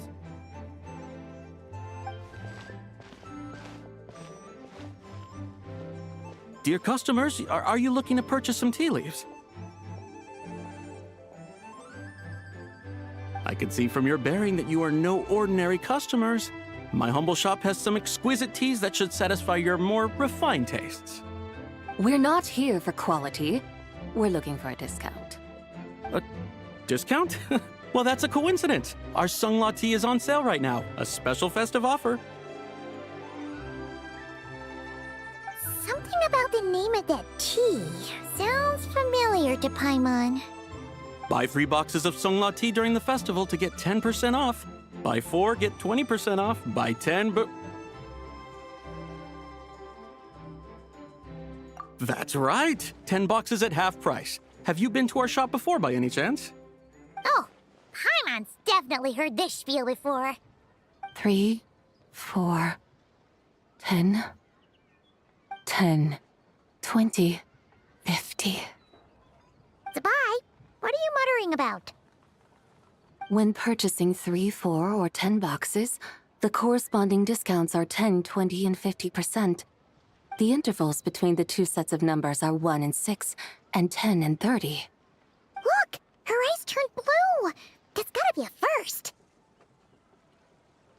If the differences between intervals remain equal, the interval after 6 should be 6 plus the difference between 6 and 1, which is 11. Similarly, after 30, the next interval should be 50. Therefore, extrapolating upward, the next two numbers in each set should be 21 and 100. You're making Paimon's head spin! Those numbers, what do they mean? They mean that if we buy 21 boxes of Sungla tea, we should get a 100% discount! 100% discount? You mean we'll get them for free? Oh, there was a pattern to the discounts. Is that right? The pattern we speak of is mathematics, little one. A pattern that is always right. That's amazing! You're a shopping genius, Zibai! Oh, wait. Something feels off here. I had no idea our shop's discounts were tied to the laws of nature. I've learned so much from you, dear customer. No need to thank me. Now, please give us our 21 boxes of free tea. Wait! What's the matter? Paimon just realized what it is that's not right. It took you long enough. We got the short end of the stick! Think about it. If we don't have to pay when buying 21 boxes, then if we buy even more, the vendor should be paying us money instead, right? Huh? Hey, Zibai, work this one out. If we buy 100 boxes, we'd make loads of money, wouldn't we? It stands to reason. Wait a moment, dear customers. Don't you think you're haggling a little too hard? You are the one dictating the discounts. We're simply extrapolating the numerical patterns within. As such, we are hardly haggling. You have a point. However, that's right. I'm so sorry. I just remembered. My supplier didn't come today, so we don't have any tea after all. Such a shame. Terribly sorry about this. Awful, awful luck. Where can we find your supplier? Well... Not to fret. We'll save you the effort and go straight to the source ourselves. Well, you see, dear client, the supplier's discount isn't as generous as ours. You won't be able to get the same price from them. Huh? Does that mean they won't pay us for taking their tea? They might not even offer you 100% discount. How very unfortunate. Nevertheless, as the original supplier, they must offer some sort of discount. Besides, we're not looking to make money. We just want a good deal. Well, that's great. My suppliers are all tea farmers from Chaoying Village. You can go ask around the village, but please don't say I sent you. Do not worry, we appreciate your generosity. Referring customers to your business partners, even choosing to remain anonymous, the demeanor of a true gentleman indeed. Your business will surely prosper. I hope you're right. Then let us head to Chaoying Village. Do you know the way, my guides? Of course! Just follow us!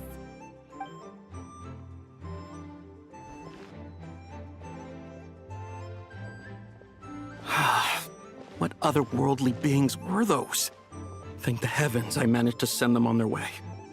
I should hurry home and pray to the White Horse Adeptus.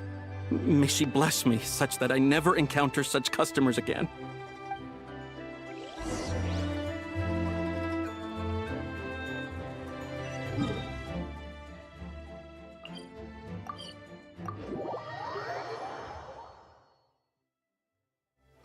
It's pouring out here!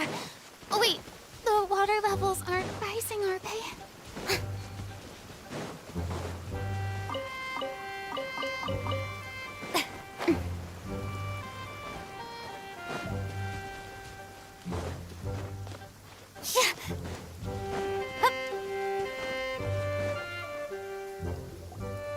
Here we are!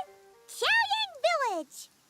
The mountains and waters are pristine.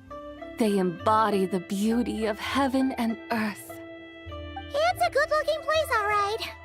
But it's hard to enjoy the scenery when Paimon can't stop thinking about all that tea-buying Mora we're missing out on. Should fate dictate, Mora will find its way to you sooner or later. Well, Morak certainly finds us often enough. He even sought us out in person this lantern rite. For now, let's look around and see if any tea farmers are selling their crop. We'll be able to see more clearly from up high. Let's take to the sky and enjoy the beautiful scenery while we're at it.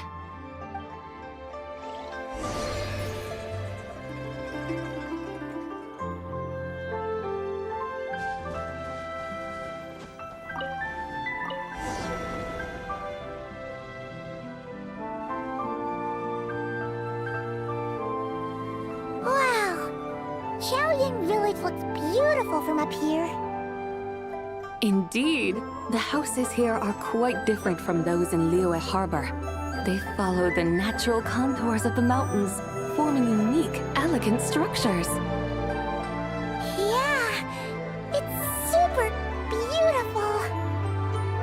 The white walls and dark tiles frame the emerald waves of the terraced fields, while the curved eaves and tall gateways juxtapose each other with grace. It's almost too beautiful to be true. The crowing of roosters and barking of dogs, the calls of farmers working the fields, a vibrant pastoral chorus overflowing with earthly vitality. Yeah, it's incredibly beautiful, huh? Have you studied the linguistic arts by some chance? Huh? Your vocabulary for beauty seems rather constrained. Paimon knows how to say pretty as well. I see. Now then, let's take a look around and see if we can find any farmers selling tea.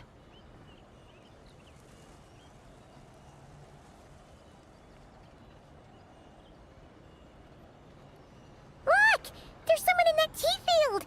And they look kind of familiar. Wait, is that Lu Xiangxiang? And who is that? Oh, you'll remember her once you see her up close. Hey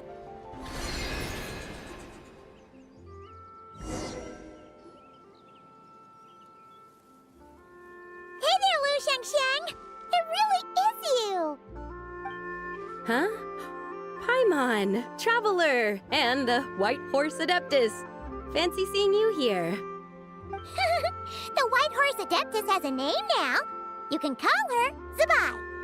And you are... Wait. I remember now, you're... Don't say anything about food poisoning or fish. You're the young lady who wanted to rise above the rest, are you not? Yes, that's me, but I'm in a bit of a state right now. At best, I can say I've fallen below them. Fallen below them? What happened? Like I said the last time we met, I'm being punished according to family rules. My father, mother, grandfather, grandmother, other grandfather, other grandmother. Oh, that's a lot of family members. Yeah, and on the night of Lantern Rite, they held a family meeting to discuss my situation. So, they do care about you. There's no doubt they care. But they think that since I caused all that trouble in Liyue Harbor, it shows I can't be trusted on my own. They decided to ground me. Ground you? Yeah, though they're not confining me to my room. Instead, I have to personally nurture a tea seedling until it grows big enough to be sold at market. Aw, a tiny little tea baby. Do they want you to experience what it's like to be a parent?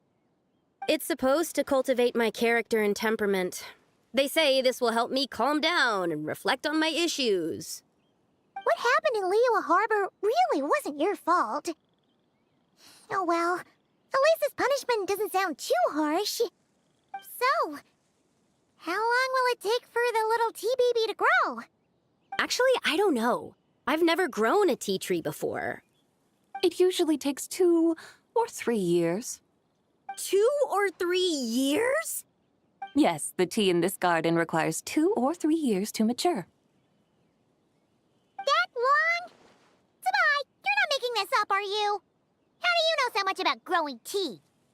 When the plants thrive and grow, that is the meaning of my name. I can tell at a glance when their season of ripening will come. Do I really have to waste 2 or 3 years here? Why is this happening to me? I'd only just found my direction in life.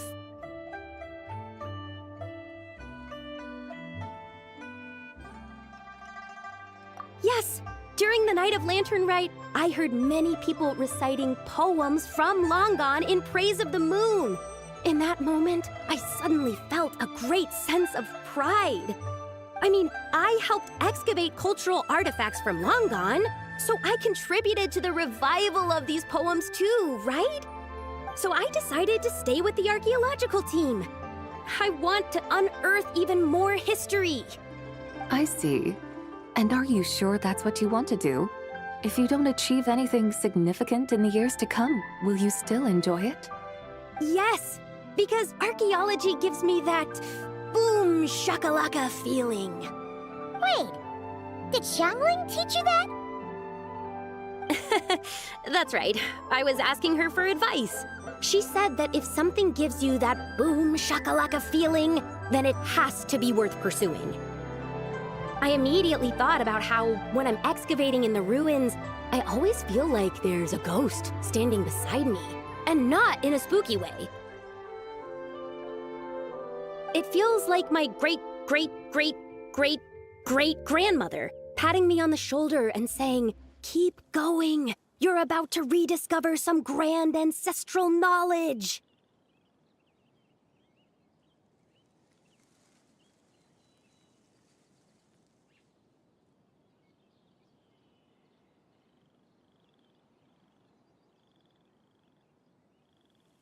Right? It feels like I've made some kind of connection with my ancestors. Isn't that amazing? Since you've made up your mind, you should give it your all. And I'd love to, but I'm still grounded. Run away, summon up a little boom shakalaka, and leave the tea garden behind. Flee this village. That might be going a bit far. You don't want to lead others astray. Yeah! Tell them about your great-great-great-great-great-grandmother. She must be the most super-duper ancestor to have ever risen above the rest, right? I'd be better off telling them about the White Horse Adeptus. After all, she's the supreme riser above the rest who saved my great-great-great-great-great-grandmother. Then it's settled. Tell your family that your decision has my blessing. Thank you, Zibai, but I don't think cosplay is going to work on them. They won't listen. They don't need to listen. You need only follow the rules they've set out for you. What do you mean? As I'm sure you know, some ancient texts refer to the White Horse Adeptus as the Daughter of Time. My family history contains such records, but what of it?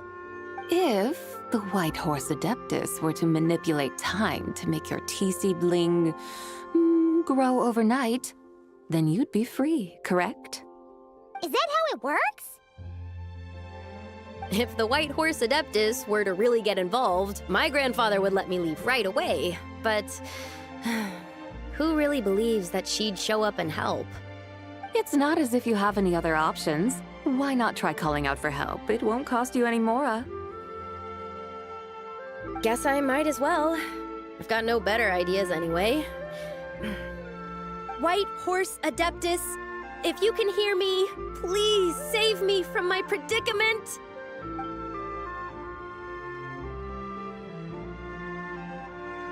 Ugh.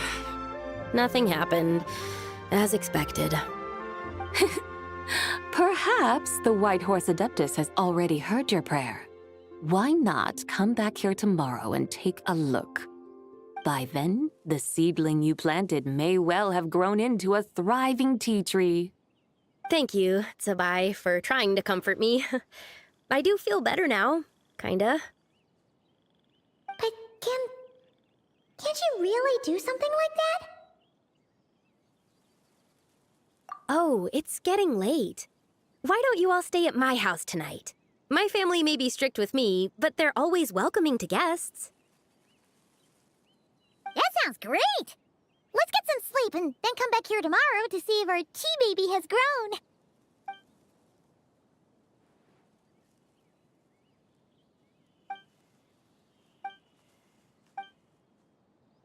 Oh, the tea tree!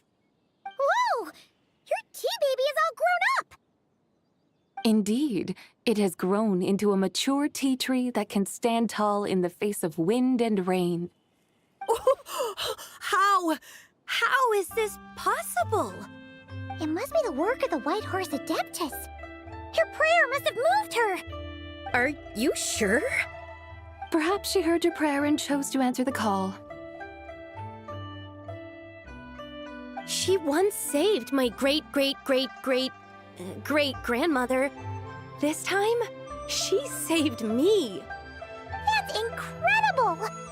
Your family must be blessed by the White Horse Adeptus. I guess so. I need to tell everyone the news right away.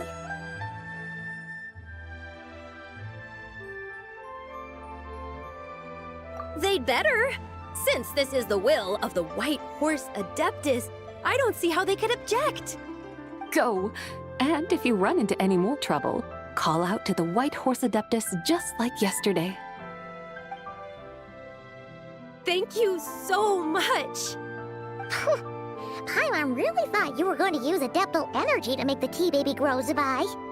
When an Adeptus exerts effort, consuming their energy, is that not using Adeptal energy?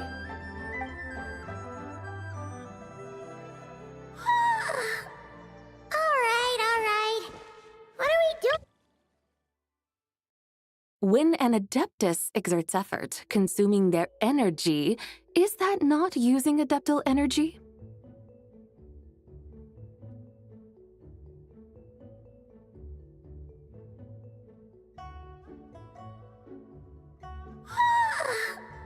Alright. What are we doing out here in the middle of the night? We're here to help Lu Xiangxiang fulfill her wish, of course. Can you really make the tea baby grow? It won't be easy, but there are ways.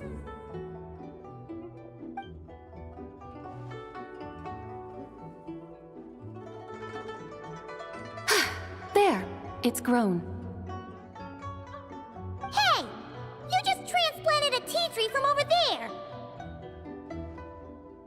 So, there's a mature tea tree here now, yes? But Yeah, but And am I not the White Horse Adeptus? well, yeah. Is this tea tree then not a manifestation of the White Horse Adeptus's will? You're not wrong. But again, there's something not quite right about this. Maybe this will become another mystical Adepti tale recorded in their family history. That would be marvelous. Paimon thinks so too. Hey, Traveler! Zibai seems to be doing much better now, don't you think? Oh! Paimon bets that's why Zhongli chose to send her on this errand. That's a great idea! We've already shown her Liyue Harbor, Yulong Wharf, and Xiaoying Village. How about we head to Qingce Village next? Qingce. That name sounds familiar. The scenery there is really pretty, too. It's the perfect sightseeing spot. How about we show you around? I must say, I have been mightily impressed by the mountains and waters of Liyue. Please lead the way, my dutiful guides. All right, let's go!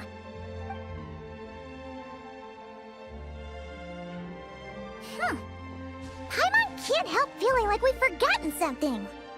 Pay it no mind. I've already forgotten more than you will ever know. All right. If we forgot something, it can't have been that important to begin with. Qingce Village, here we come!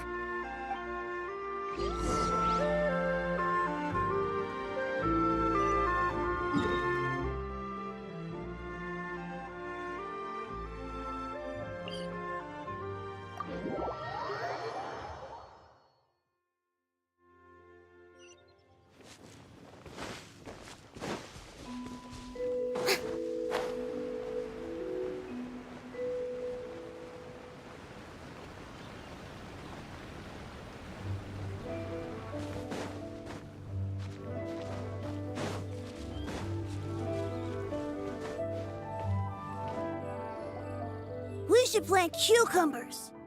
We should plant canolas. We should plant cucumbers. They're easy to sell.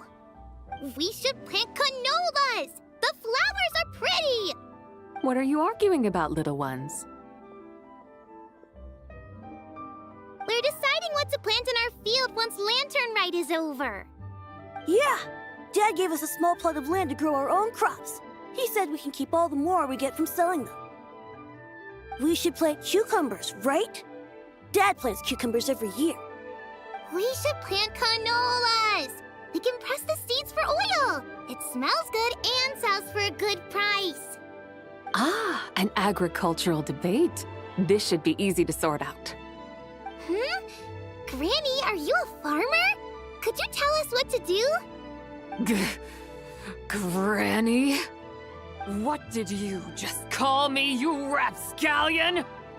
Oh no, her eyes are gonna turn red again. It's just, my granny smells really nice, and you smell nice too, so... Sorry. How about we call you Auntie instead? Auntie? Oh, all right. Big Sis Zibai, can you help us decide whether we should grow cucumbers or canolas in our field? You little rascals. Using priceless land like this just for cucumbers and canolas? What a waste of heaven's gifts! Huh? What should we plant instead? With the coming of spring, when all things awaken, the fields should be sown with the 5 grains. What are those?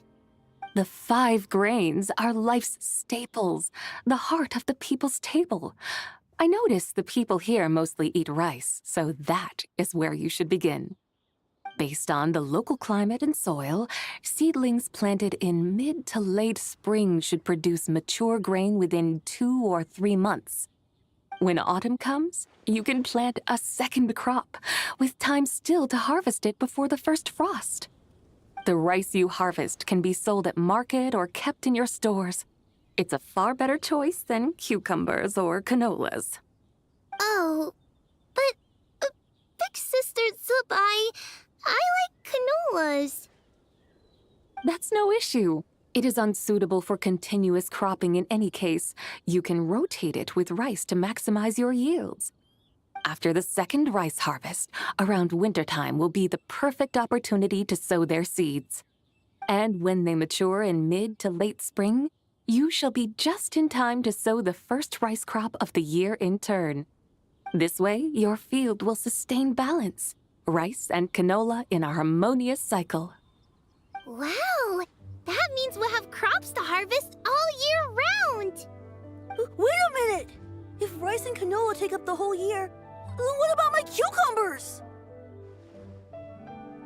A firefly dares rival the brilliance of the moon?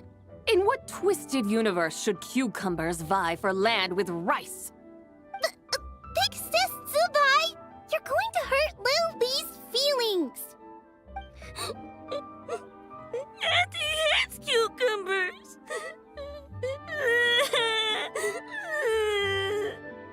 Stop crying this instant! I meant that cucumbers are simple enough to grow. There's no need to devote a whole field to them. Just find an empty corner of your yard, scatter some cucumber seeds in the earth, and before you know it, you'll have a thriving patch of vines. Cucumbers delight in sunlight and moisture, but they suffer in cold weather. If you wish to plant them this early in the year, you should make sure they're protected from frost. Wow. Is it really that simple? Let's hurry home and get started right away! Are you really in that much of a rush? Well, thanks, Big Sis Zibai, who's fierce but really good at farming. We gotta go! Thanks, Big Sis Zibai! See you around! Paimon never imagined you'd know so much about farming. What's so strange about that? The people of Long Gone called me the god of soil and grain. Are the fields not made of soil? Is rice not one of the 5 grains? Huh. That's true. So, if the god of soil and grain is a farming god, that means the White Horse Adeptus must be a farming adeptus, right? Of course the god of farming is down to earth. Mind your tongue, impertinent child. How dare you diminish the lofty bearing of an adeptus? Hey! You're the one who said the god of soil and grain is all about farming. Enough! It's time for us to take to the skies once more. Join me now. Witness the majesty of mountain, water, and field, and broaden your horizons.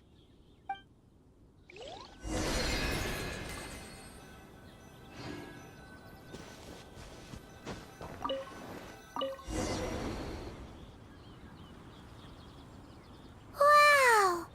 The terraces look so pretty from up here. The mountains tower like pagodas, the hills coiling at their feet like shells. Layers built upon layers, rising and falling in harmony. A truly unique and mesmerizing sight. Thinking about it, you have a special connection to this place, you know. A special connection? Yeah! There's a local legend about a white horse leaping from a pure spring to follow Rex Lapis into battle. Don't you remember? You must have been living in seclusion around here. That does sound somewhat familiar. Oh, and if we keep going up this way, we'll reach a super-duper spooky spot. You might have a connection to that place, too. There's an ancient array that seals away the remains of a fallen god. A god's remains? Yeah! The people of Liyue turned that story into an opera called The Sanctification of Tao Do. Does that ring any bells? Tao Do. Huh. The 7 and 8 gates array. That's right, that's right! You do remember! Buna, the god of the underworld, who could pacify the forces of life and death. Huh? So, Tao Do had another name? Let's go take a look.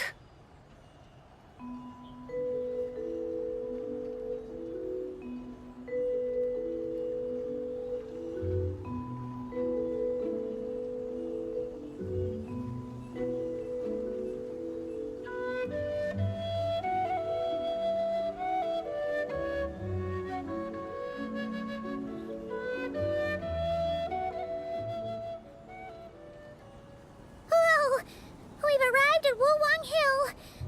The atmosphere just turned spooky. I can't help but feel there's something strange about this friend you haven't seen in ages. Huh? Paimon thought she heard someone's voice. Let's head down and check it out.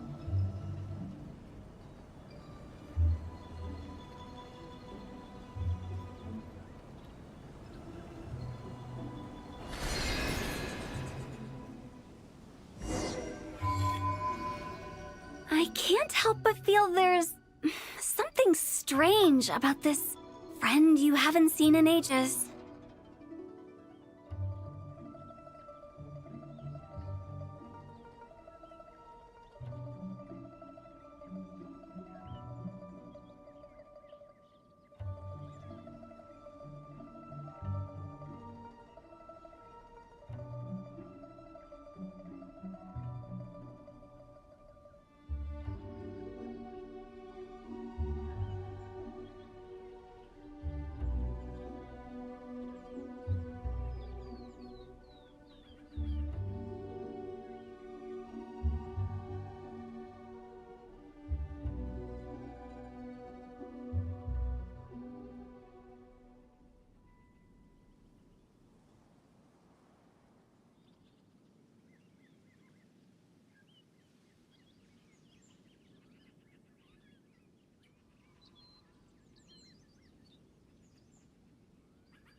Strange?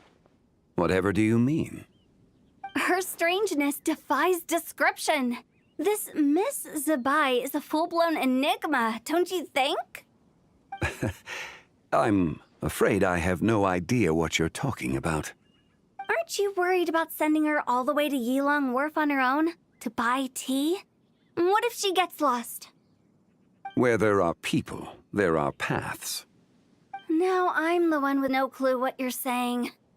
She can ask for directions. And then what? She will meet strangers in unfamiliar lands, build friendships, part ways. Hers will be a long journey indeed. The further the journey, the more footprints one leaves behind. The deeper those footprints, the harder it is for time to erase them. Ah, so you want her to make new friends? I see. But from what you say, it sounds as though she's not from Liyue. I believe she was not, but perhaps she will be. You're sounding stranger by the second. Huh. Oh, over there! Oh, look who's here! Hu Tao! Zhongli! What are you doing here? Traveler, Paimon, fancy meeting in a place like this. Oh my, and Miss Zibai too! Sounds like fate to me. We were taking Zibai to buy some tea from Yilong Wharf. Zhongli sent her there, though she didn't even know the way, and... Oh, drat! We forgot the tea! Oh, Paimon knew we were forgetting something!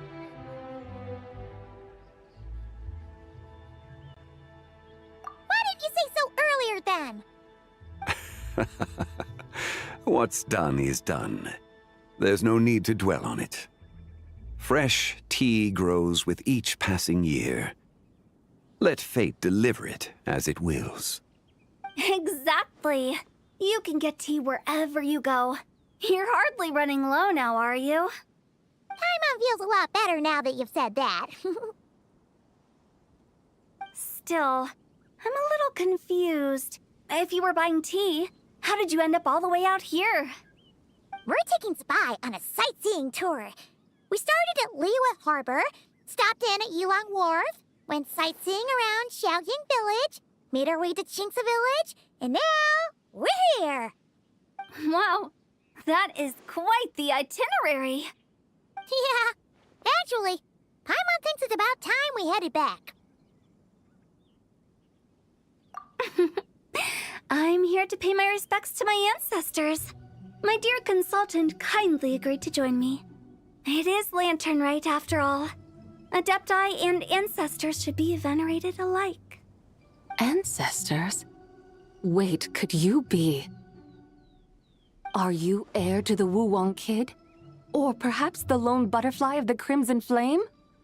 Whoa, have you got all your memories back? Huh? Miss Zibai, you know about the Wangsheng funeral parlor and the 8 adepts? I happened to hear a storyteller expound on the sanctification of Taodo. Lots of people know that story, sure, but very few can discern my family lineage from just a glance. Well, Zhongli, your friend here really is quite something. Unfortunately, there's no time to dally right now. We have a hill to climb. Perhaps once today is done, we can find time to chat over tea, recite poetry, and admire the moon? That would be wonderful, Director Hu. Oh, and before we go, you've been traipsing around all day. I suggest you stop off at the Wangshu Inn on your way back for a good night's rest. Wouldn't do to exhaust yourselves, Don't mention it. All right, we'll take our leave now. See you later. Hotel's so thoughtful. Why don't we follow her advice and stay at the Wangshu Inn tonight? Zibai, you can see the whole of Dihua Marsh from up there. The view's amazing. Plus, you can sample Smiley Yanxiao's cooking. Wangshu, an intriguing name. It couldn't hurt to check it out. Awesome! Let's go!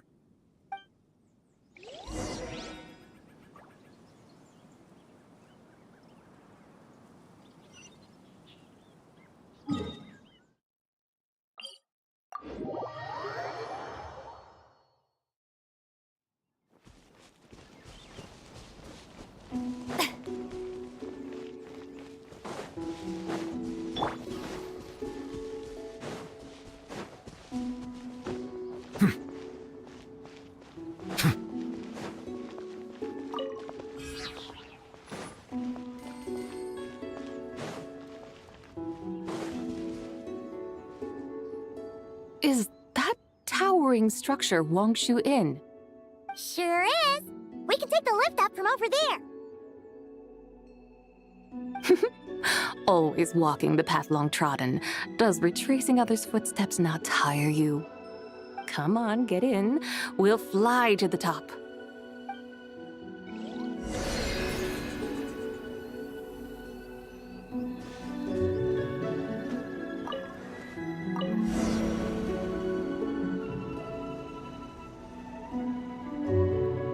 Are we really going to fly up to Wangshu Inn?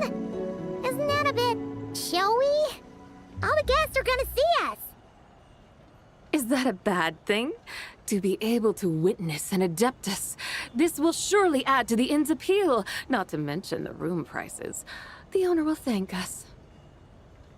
You seem to really like showing off your powers.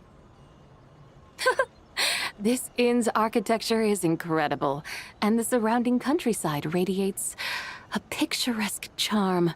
No wonder the new proprietor of the Baiju guest house thinks he can't compete and has decided to change his own establishment's name. The new proprietor? Ah, you mean Lu Shengsheng's dad. So you know about that, too. Personally, Paimon thinks it should go with something like Rex's Rest. That's a contender's name if Paimon's ever heard one. A fitting name indeed. So you think the guest house should change its name, too? Paimon kinda thought you'd say something like, "Such sacrosanct traditions must never change."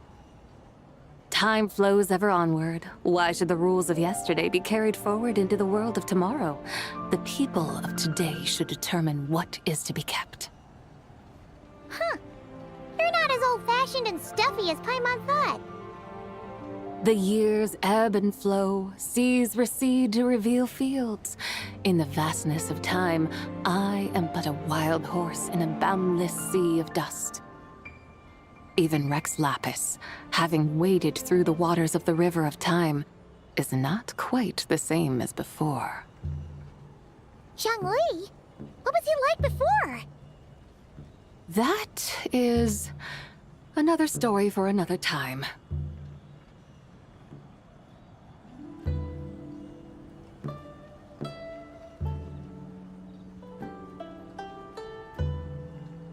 We have arrived.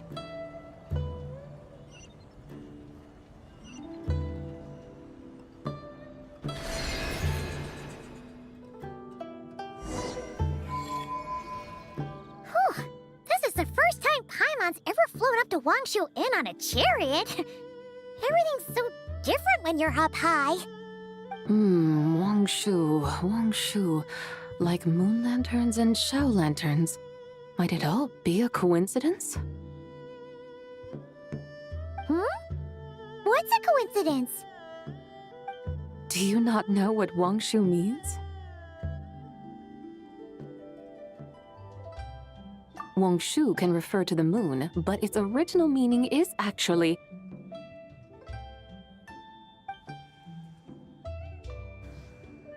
the goddess who rides the bright moon's chariot. And you must be the conqueror of demons. Xiao! Paimon was wondering if we'd disturbed you by flying down from the sky. Not at all. I sensed an unusual presence long before you arrived, though I didn't expect it to be you in a flying chariot. Ah, a witness at last. I was starting to think we should fly a bit lower. It would be awfully dull if no one ends up marveling at my lofty bearing.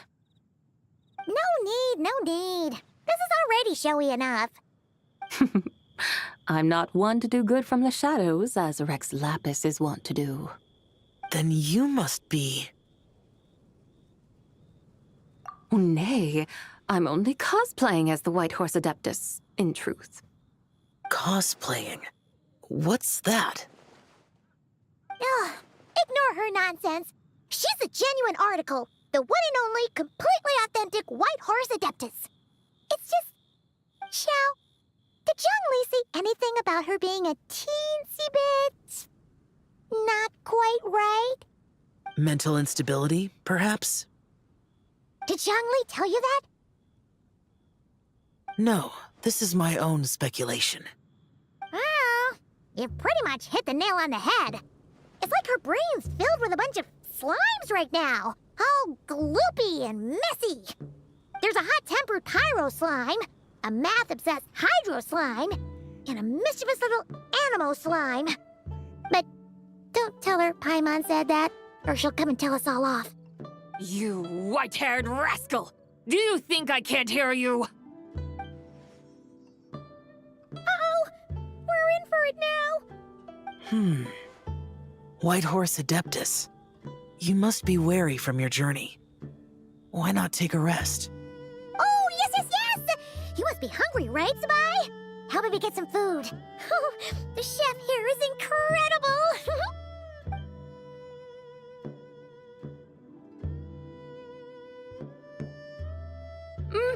It's so hot! So spicy!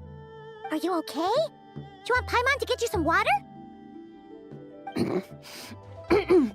Don't worry about me. I just need to pace myself.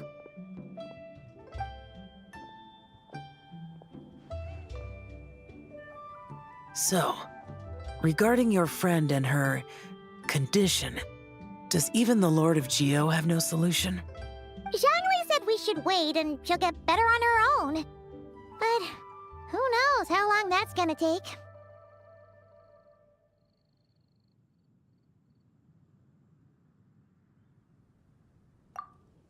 Is that why her personalities change so easily?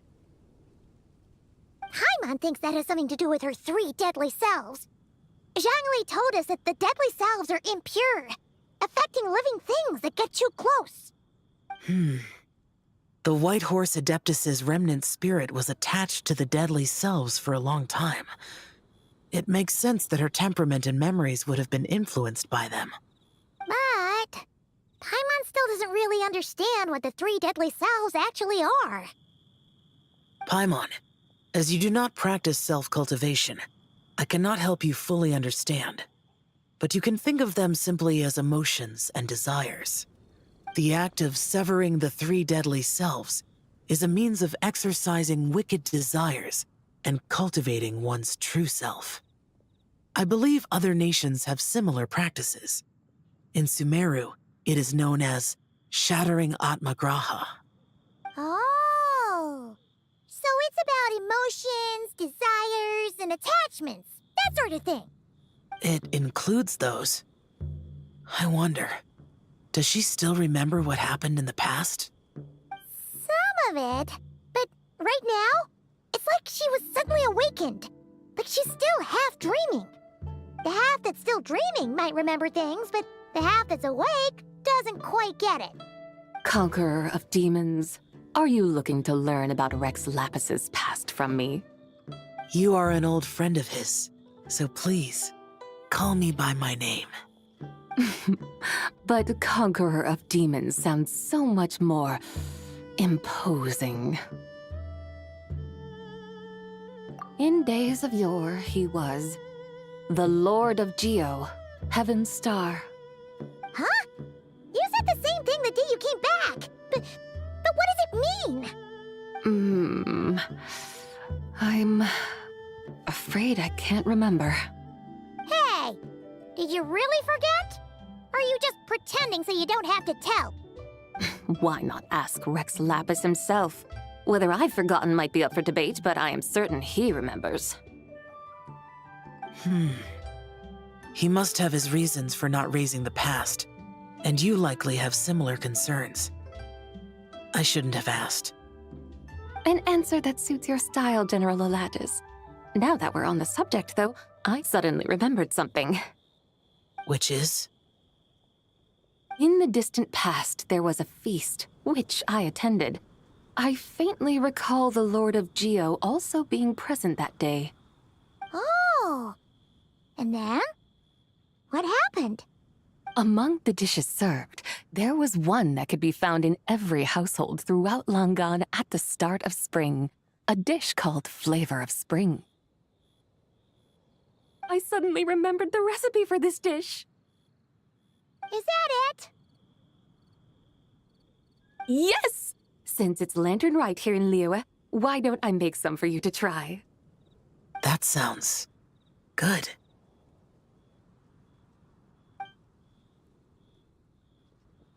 Wow! It might not have been the story Paimon was hoping for, but this looks delicious! The spring breeze stirs. Now is the perfect time to savor this dish. My dutiful guides have gone to great trouble to show me around Liyue. And even the Conqueror of Demons has graced us with his presence. I feel deeply honored. This Flavor of Spring is my way of expressing my gratitude.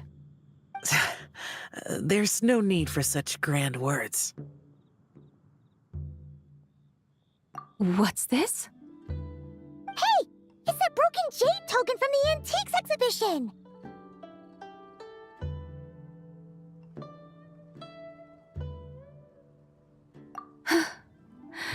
Indeed. This was once an Adeptal treasure of mine. I'm amazed it ended up in your hands. Alas, it serves little purpose now in its fractured state. Please, keep it as a memento. Oh, that's a shame. Can't we fix it? This is the way of the world. Once jade is broken, it can never be made whole. Then, what about forging a new one? That is a good point. That it has ended up in your hands must be a message from fate. I could try to craft it into a little trinket for you. one that might prove useful on your journey. Ooh, what sort of trinket? It's just a passing thought, one that will require the right opportunity. I'll think about it more when the time comes. Now that we've had our fill, we should get some rest. Tomorrow we return to Liyue Harbor, where I'll have need of your guidance once more.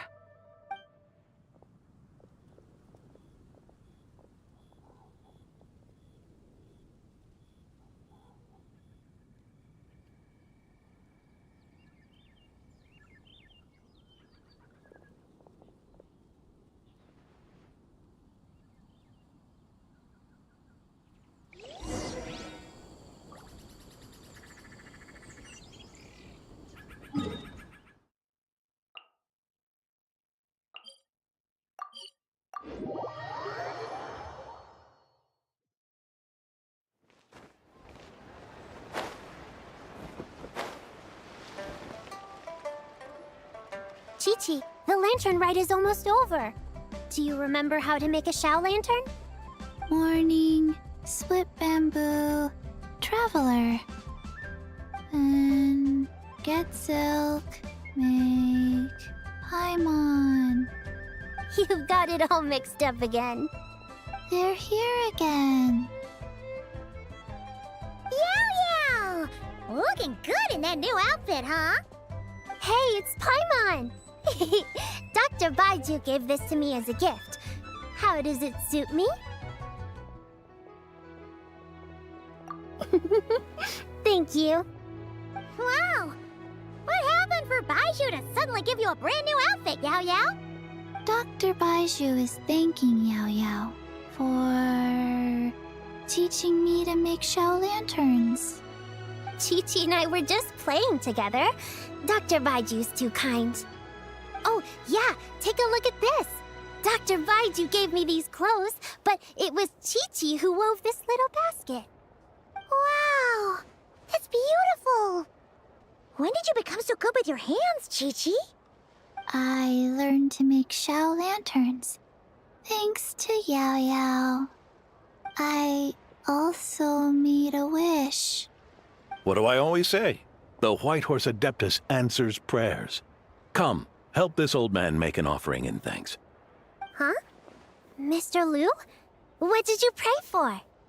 For my idiot son to finally come to his senses and not change Baiju Guest House's name, which he has. Huh? He's keeping the old name? Listen to this. My granddaughter planted a tea seedling in our village just a few days ago.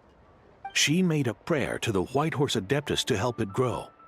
Overnight, her seedling flourished into a mature tea tree.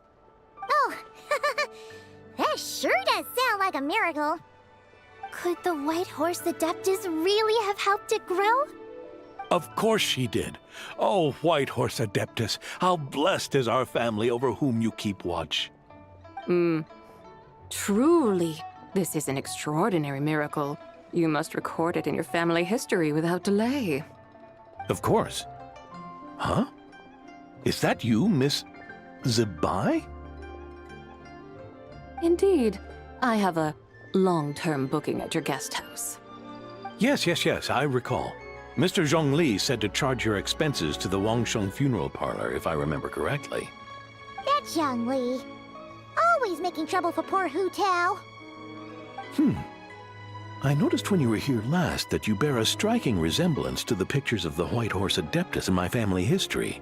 You both have golden eyes. Perhaps fate has had a hand in our meeting. And a glad meeting it is, Miss Zibai. Now, why don't I gift you some tea from my garden to celebrate this encounter? We grow Sunghua tea there, and it has quite the reputation throughout Yilong Wharf. I hope you will accept it. Oh! Sunghua, buy 10 boxes, get half off teas, back on the menu. Buy 10 boxes, get half off? Don't be silly. This is a gift. It's free. Woohoo! Nice!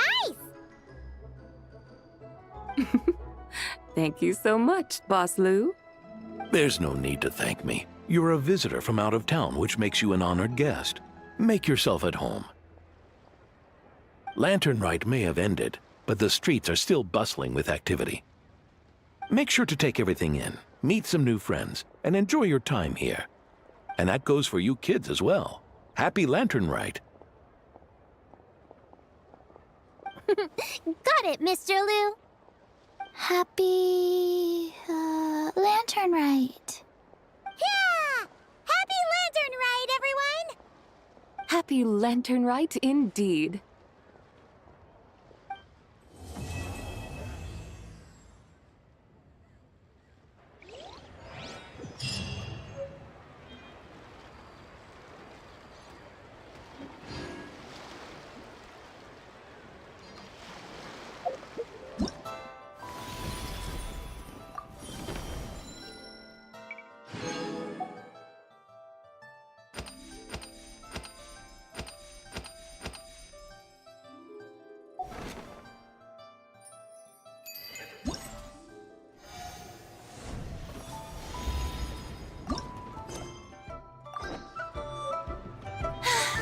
Being too popular can be such a hassle. Who knew the people would adore me so much?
Are you buying or not?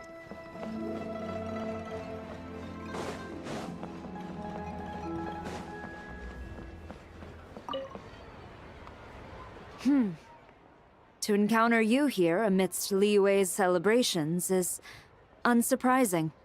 Happy Lantern Rite. Indeed, I submitted the request to Miss Pingxi. Evidently, you are the professional photographer she mentioned. Very well. I trust you will take excellent photographs. Let us begin. In that case, please advise me on an appropriate pose while we prepare.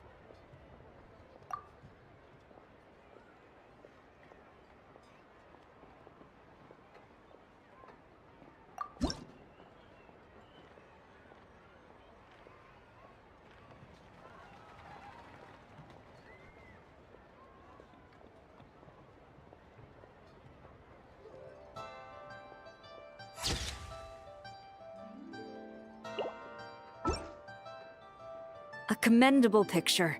A perfect memento for the occasion. My thanks. I will treat it as one of my personal effects and take care of it accordingly. Thank you. Happy Lantern Rite to you as well. But if I may ask, does the Millilith always maintain such strict vigilance during Lantern Rite? To maintain such strict discipline even amidst the festivities? I'm impressed.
Whoa. Oh, hey, traveler.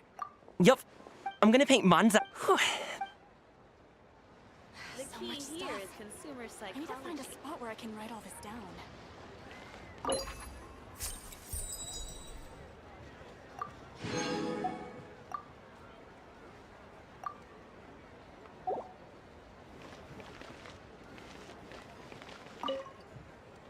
Wow, it's really up. Happy Lantern Night to you, too.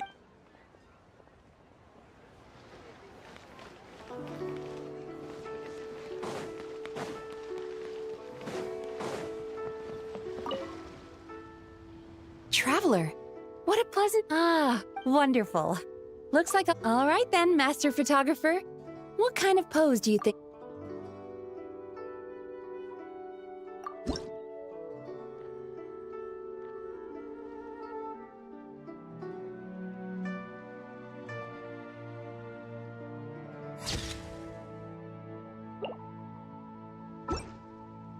Oh, what a lovely picture. I think I'll have it great and to you.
Parties are a must for the well-mannered.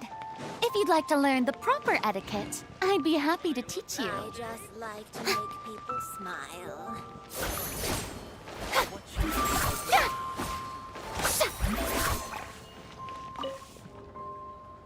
Another one. Oh, happy holiday. Yep. Well, lots of people, some of my neighbors. And after, now it's just time.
Traveler, had a feeling I might run into... Correct.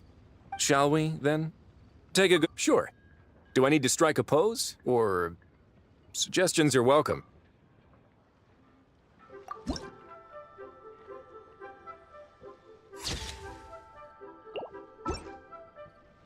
Let's see. Not bad. I'll be keeping this. Really appreciate the help. Oh, and to you too.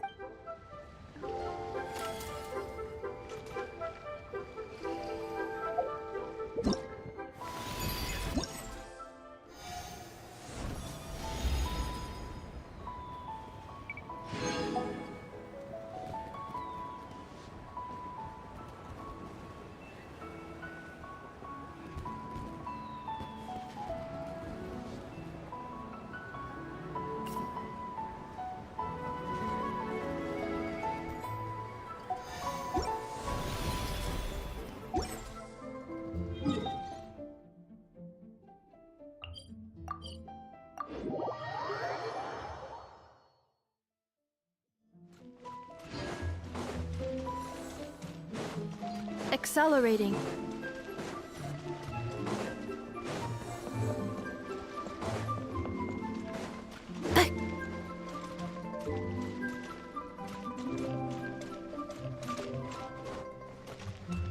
So much stuff.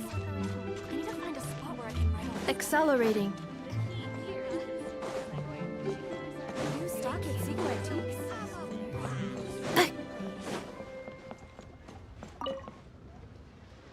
Traveler? Huh. I even asked a young lady to teach. Thank you. Still.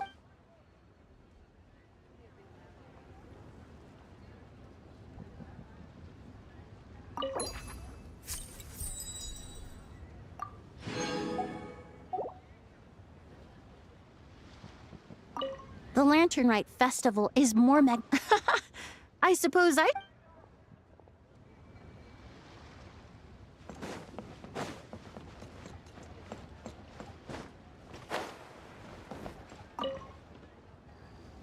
If you make a lantern... Oh.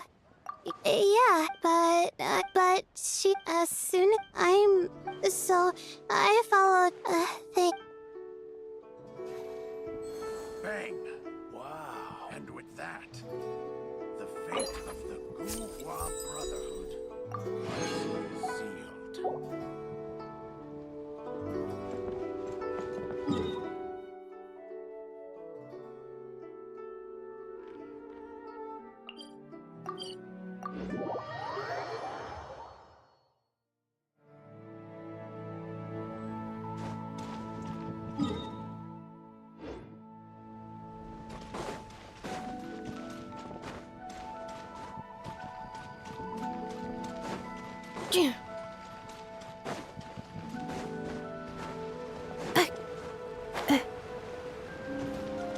Rest assured, the Qixing's top priority is the people's welfare.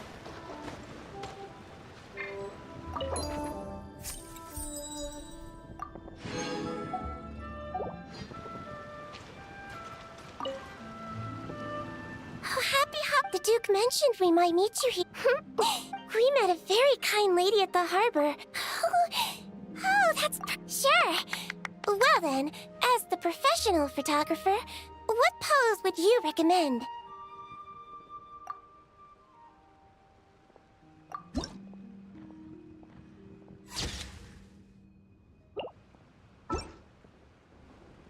All done? Oh, it really... Bye!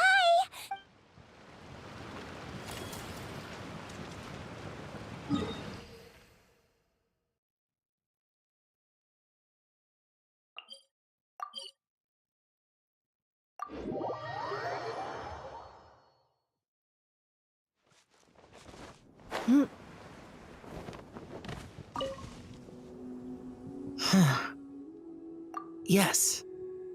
I saved someone from monsters earlier. She was carrying a frame and tools for making shell lanterns, and gave them to me as thanks. She also said this type of shell lantern can be modified however you like. So... Yes, well, I tried my best. I suppose the next step is releasing the Shao Lantern.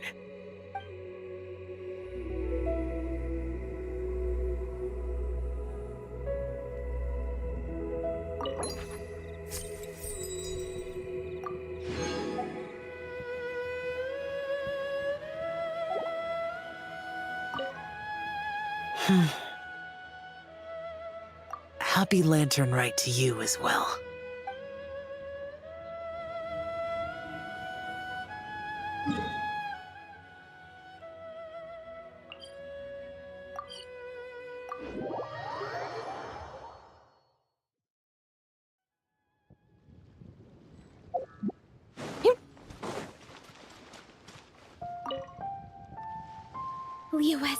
No, wait. I need to take Traveler. Oh, that's fantastic. Sure. Any advice?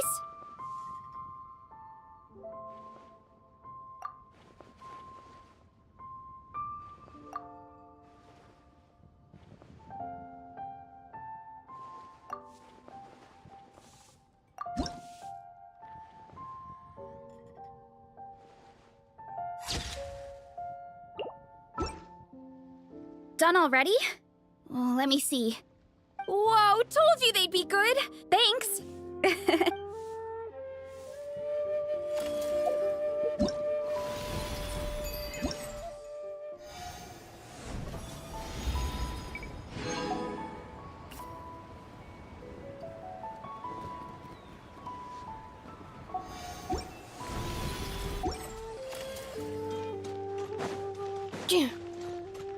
Accelerating.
I knew you wouldn't miss No. I can't be working at... Yep. Miss Ping, she said she... Oh, it really is you. That's perfect then. Come on, take my photo. Let's see who's better behind the lens. So, ready to start? Alrighty.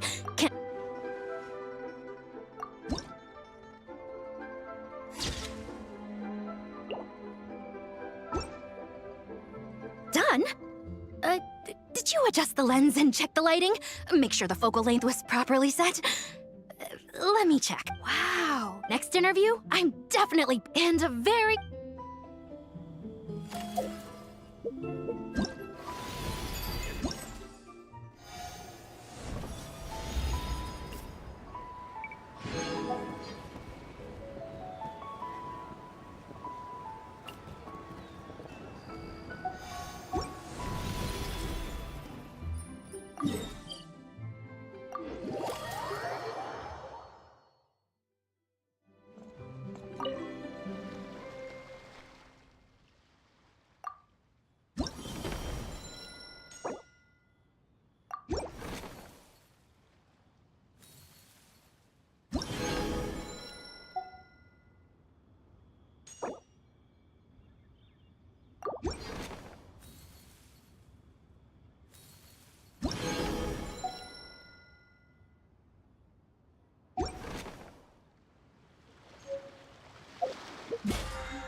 Done already? Whoa, told you they'd be good! Thanks!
Welcome to Second Life.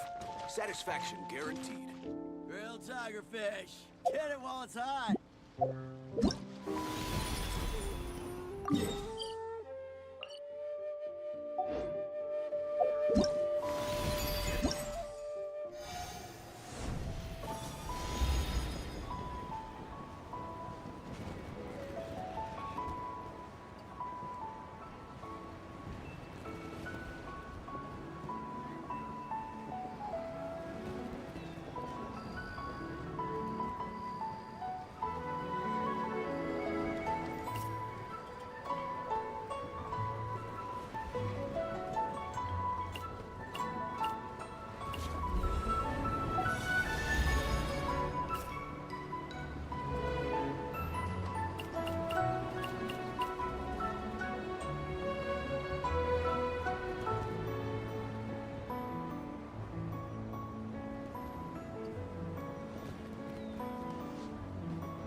reviewing outstanding items on today's to-do list.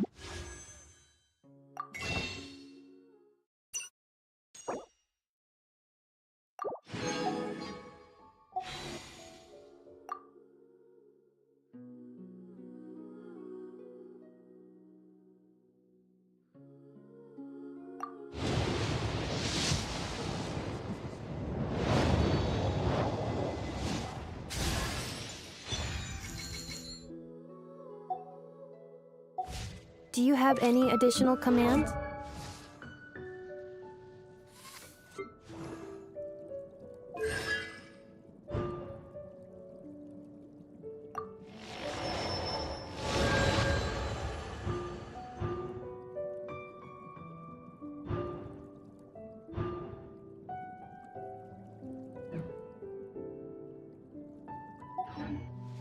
No problem. I can add them shortly. I'm quite used to it.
Welcome to Second Life.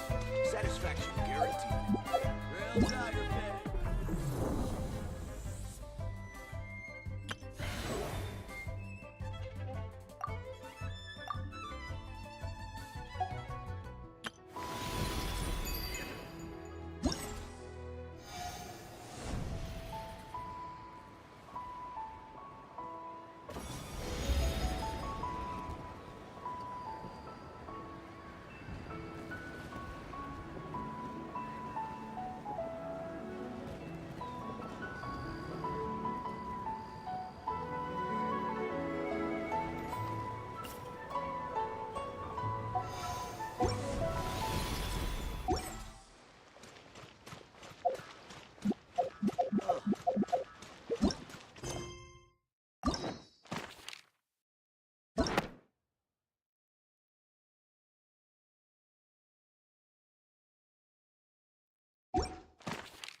Julian chilies are a common sight in Liyue. I can rustle that dish up in no time if you help me find some.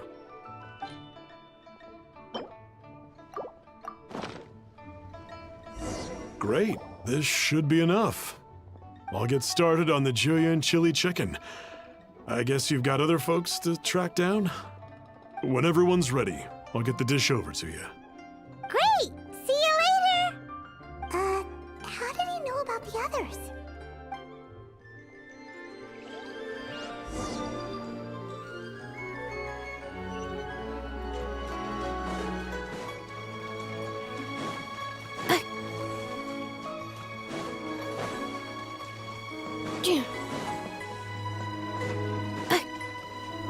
Accelerating.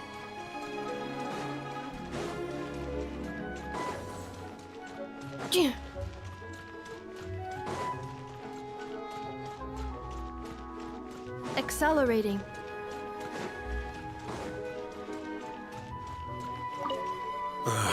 Not you again. I told you, I'm not interested in the inner workings of Wangsheng Funeral Parlor. Mung told us about you. You're good friends, right? That's true, yes. Come to think of it, I remember he did join Wangsheng Funeral Parlor recently.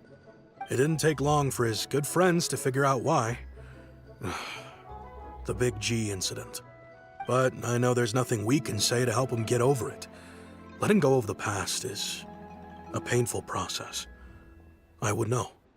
So, is Big G the reason you're here to see me? How did you know? We didn't even say anything. I'm a businessman.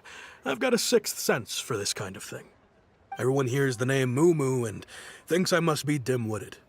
I never heard the end of it when I set up shop. But I'd say I proved a few people wrong. Here, take this. It's a top-of-the-line toy box we all dreamed of owning as kids.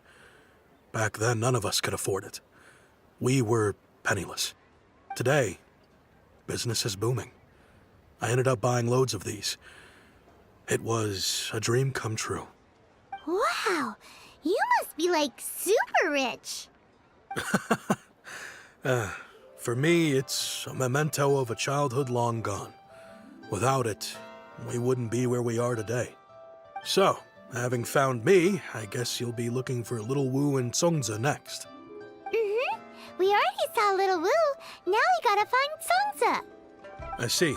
If it's Songza you're after, let's meet at the overpass at Feiyun Slope. It's just above the staircase leading down to the dock. I've got an errand to run. I'll come find you as soon as I'm done.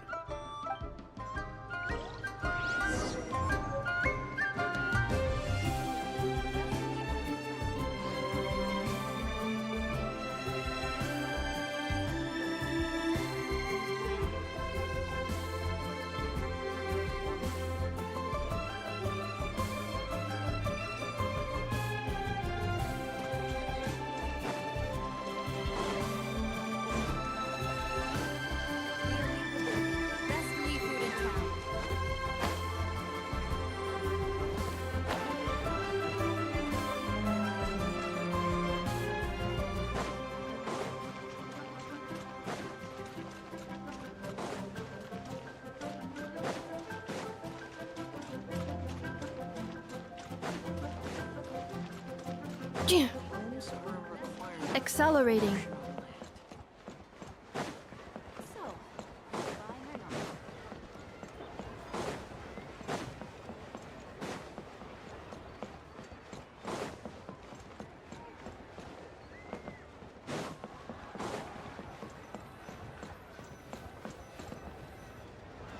Huh?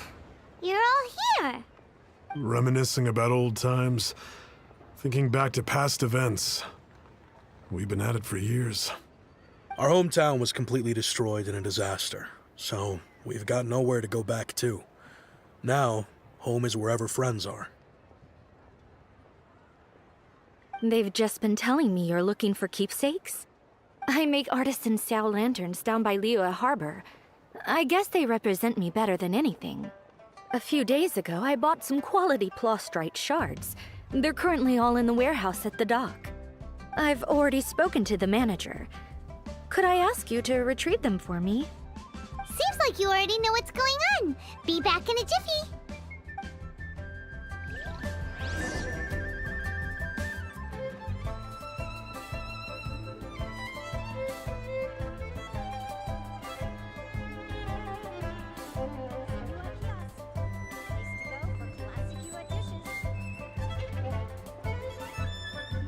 Combat data updated. Please rest assured that I will not blow the roof off again.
Hi! We're here to pick up the prostrate shards for Sansa.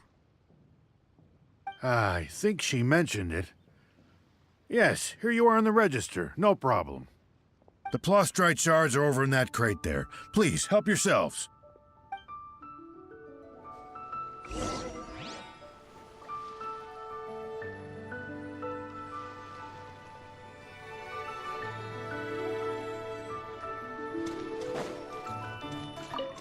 Doesn't seem like they're here. Look, doesn't seem like they're here. Let's look someplace else.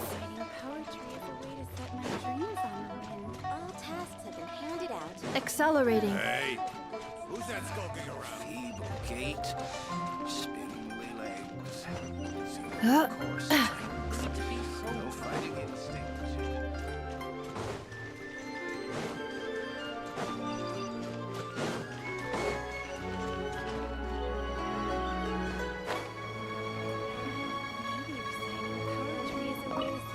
These look like what Sansa was talking about. Oop.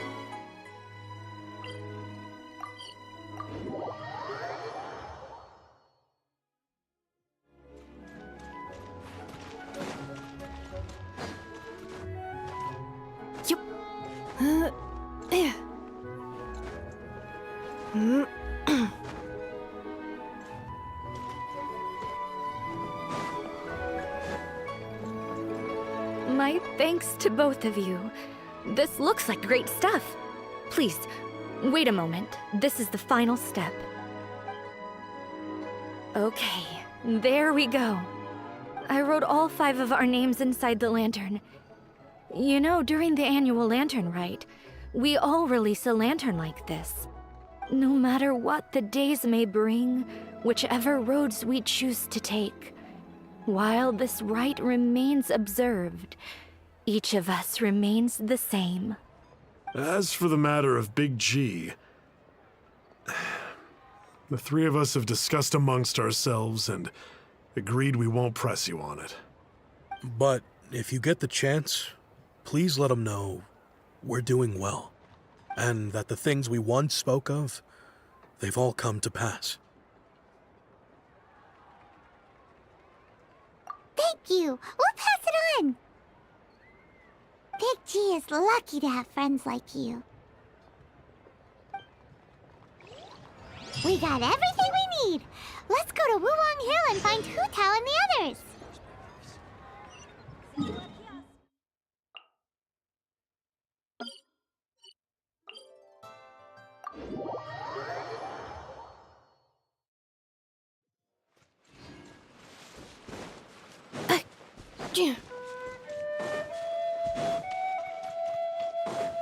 Insulation chamber deployed.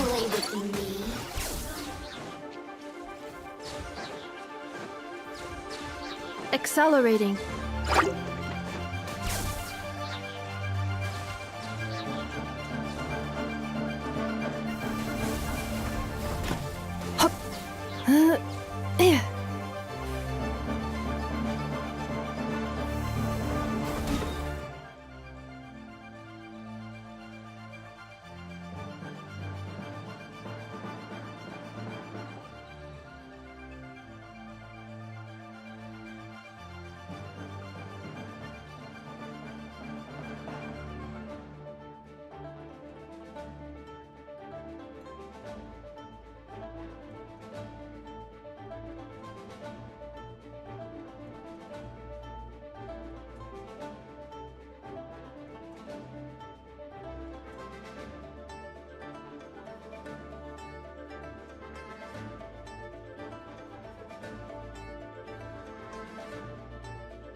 Cleanup sequence initiated.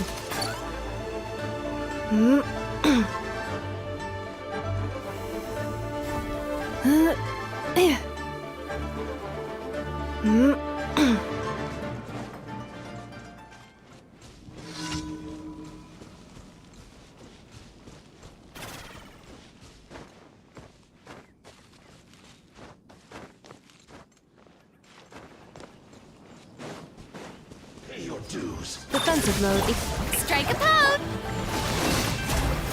Bow your head. Can't run from death.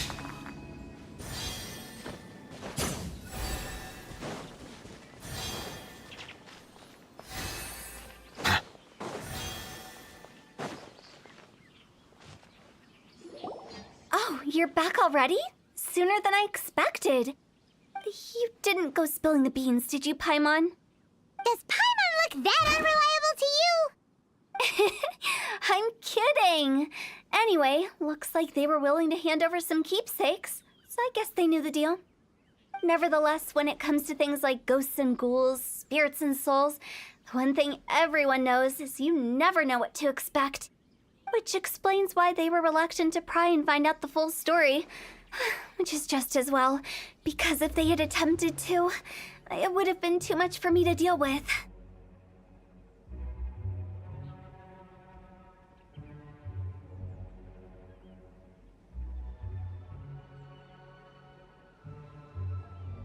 Guard the border between life and death. This is Wangsheng Funeral Parlor's most important responsibility, and I'm stricter than most. So what about us? Does it matter if we cross the border? Of course not. After all, you were caught up in all this already, just like Meng. It's not the end of the world if you catch a glimpse behind the curtain. And where we're going, don't be surprised at what you may see or what may occur. All of it exists within the border between the living and the dead. An ordinary place, really. The only special thing about it is that nobody really knows about it. Whatever you do, don't get all worked up over nothing, okay?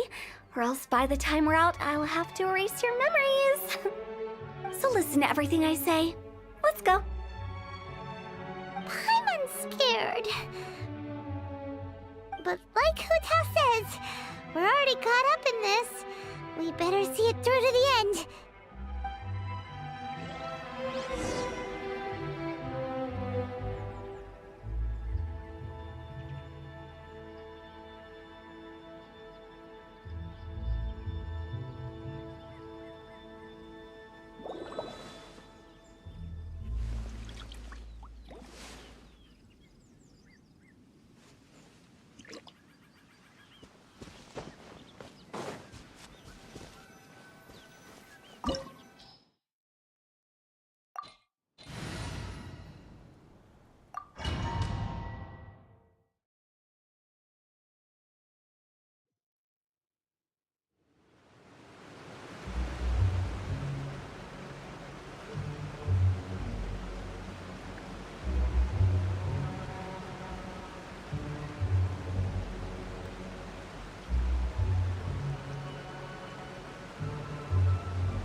Toodaloo.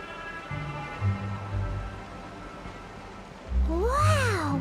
What is this place? Somewhere close to death, but not like the hell or underworld from the Silly churl, Billy churl, silly Billy, hilly churl. Ooh.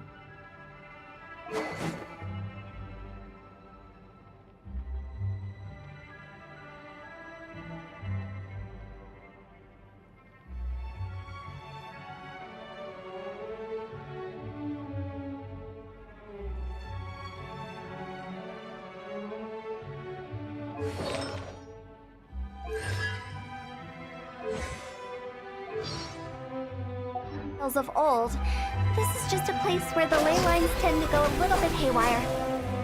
So keep your cool. Follow me. The farewell ceremony site is just up ahead. That pattern looks familiar. From the right angle, you can make out the whole thing. Oh, just like last time.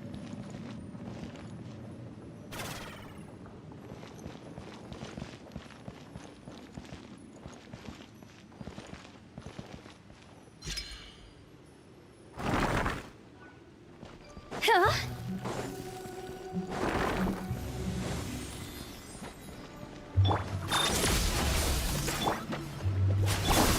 Shower me with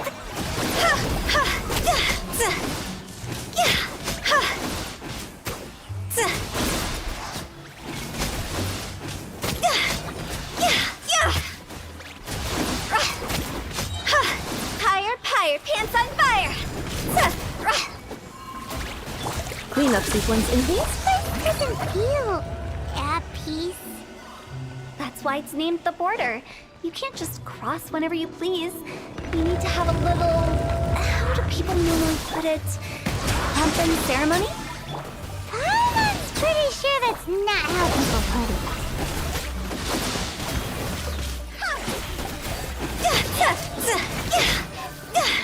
Huh?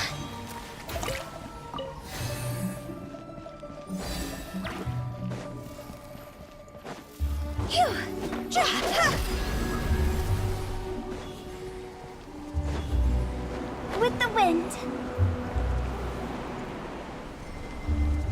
By the way, I imagine Adventurers Guild members are good at making order of things. See if you can find a way to get the right things into the right places. Usually it requires a bit of destruction as well as elemental reactions. On your marks. You talking to us?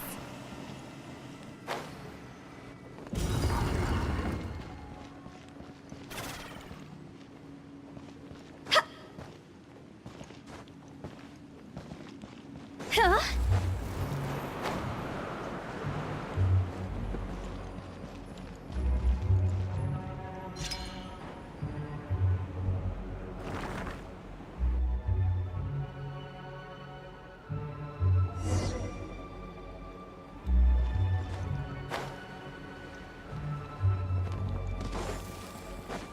Phew.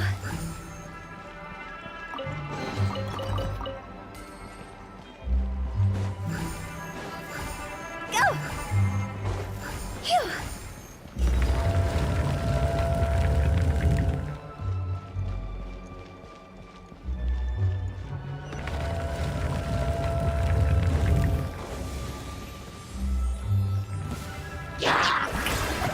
cleanup sequence initiated.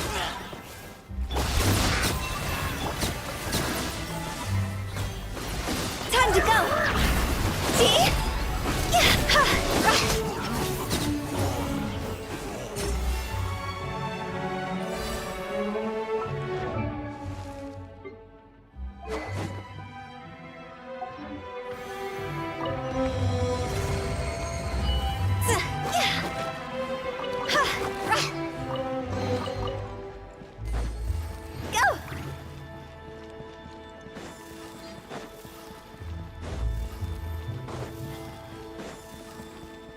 Huh?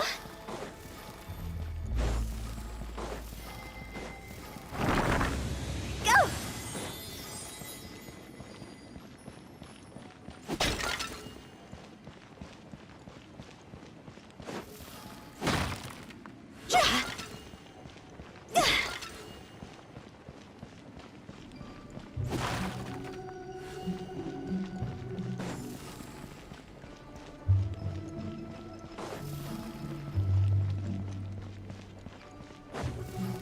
This looks the same, but there aren't enough.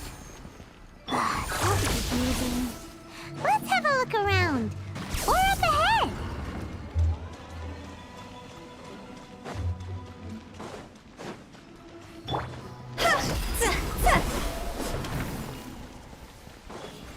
Go! Huh?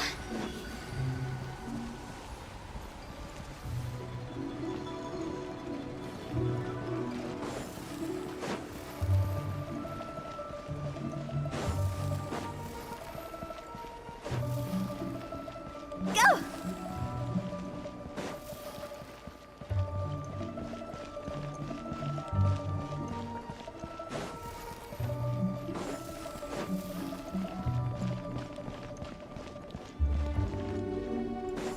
Phew.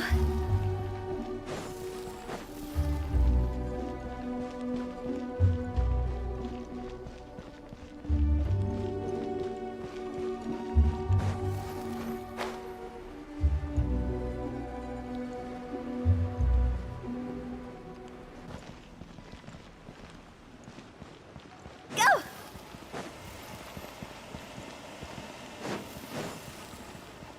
Huh? Go! Huh?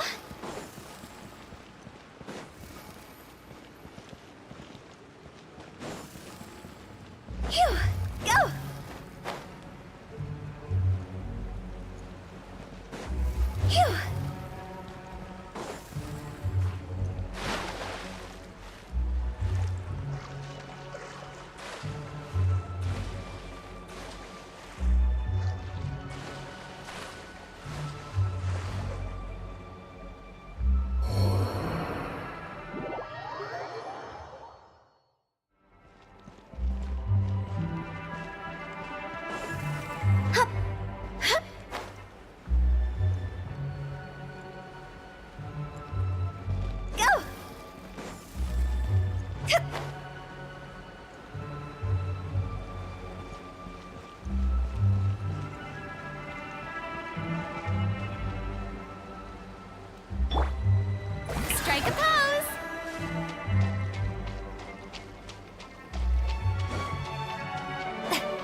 cleanup sequence in his... See? Huh?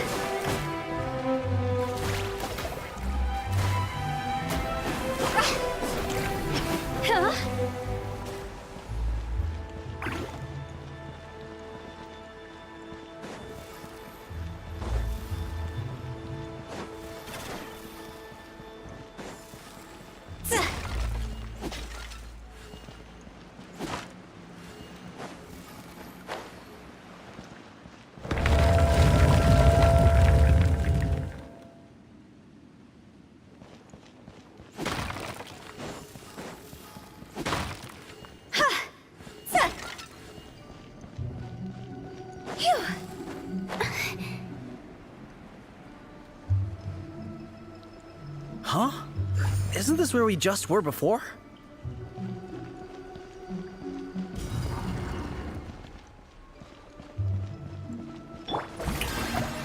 Defensive mode engaged.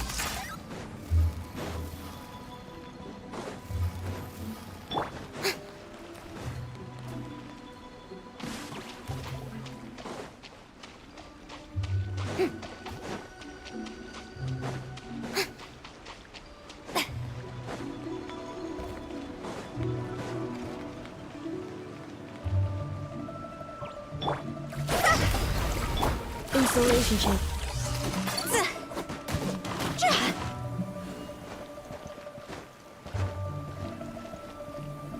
Huh? Go! What in Tibet is going on? Have we even been moving forward this whole time? It's almost as if we're constantly being sent back to the beginning. Everything resets.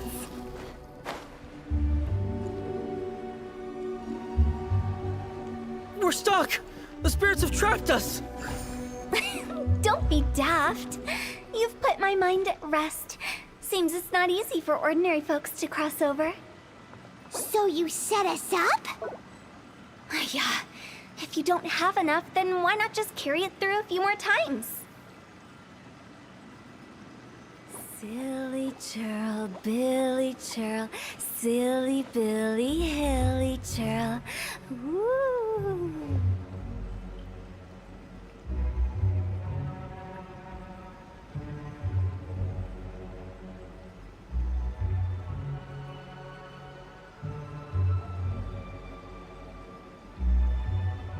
Wanna come over for tea?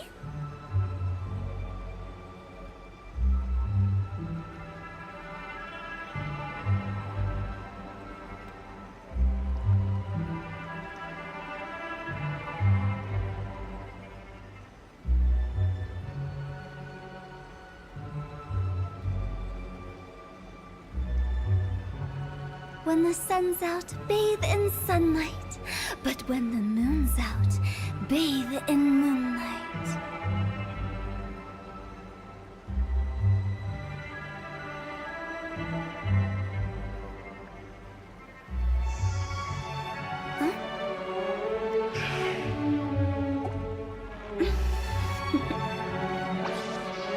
Toodaloo.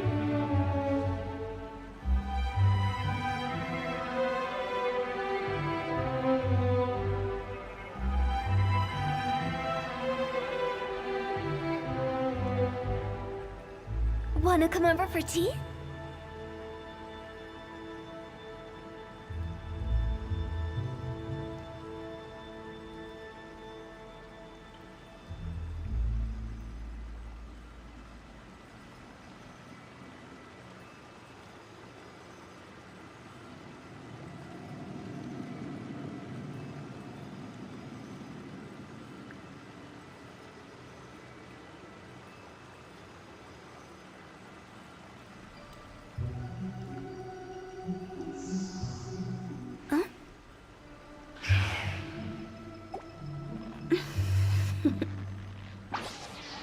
Toodaloo.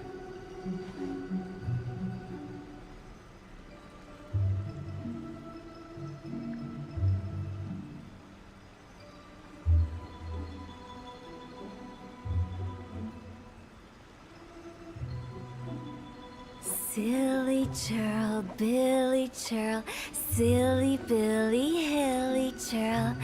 Woo!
Huh? Go! Phew!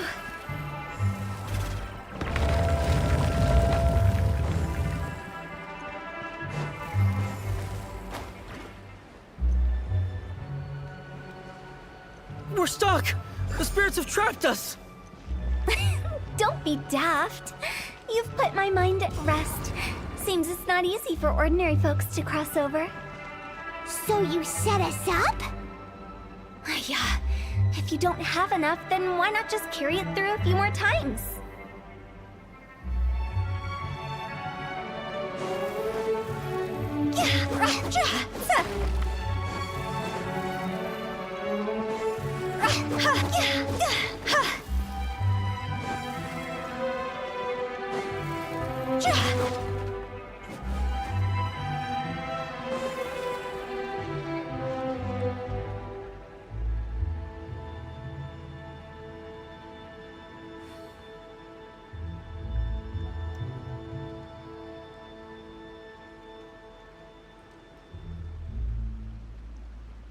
Silly churl, Billy churl, silly Billy, hilly churl.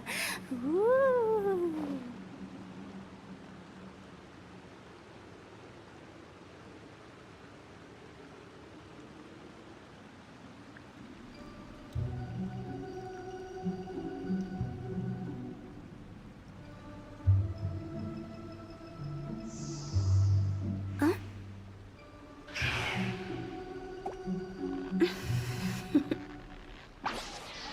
Toodaloo.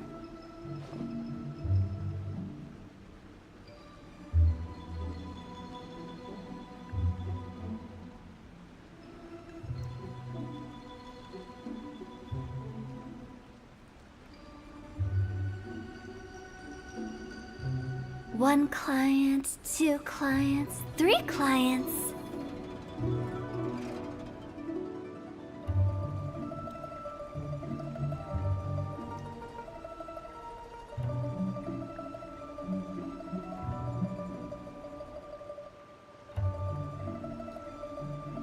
Silly churl, Billy churl, silly... Huh? Cleanup sequence initiated.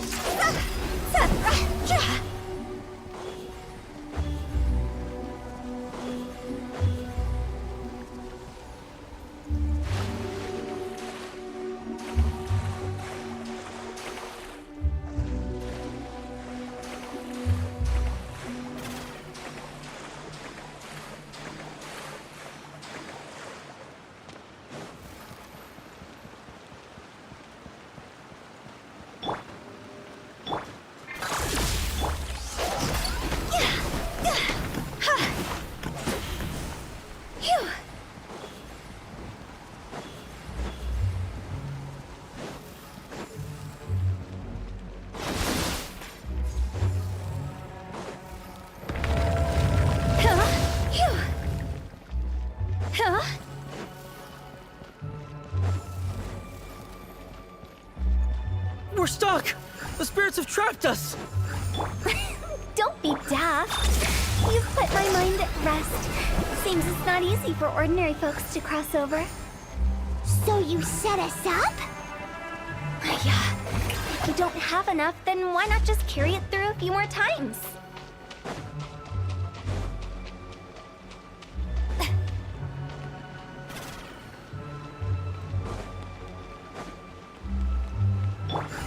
Defensive mode.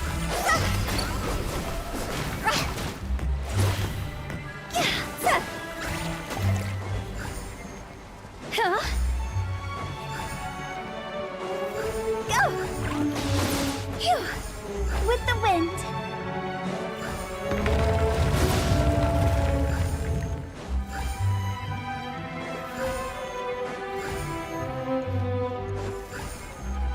We're stuck! The spirits have trapped us! Don't be daft. You've put my mind at rest. Seems it's not easy for ordinary folks to... Finally! Paimon thought we were gonna be trapped in that weird place forever. That's exactly the point. Trespassers end up running scared. So that's the weird stuff out of the way, right? Yep. Just dive off the edge here. What?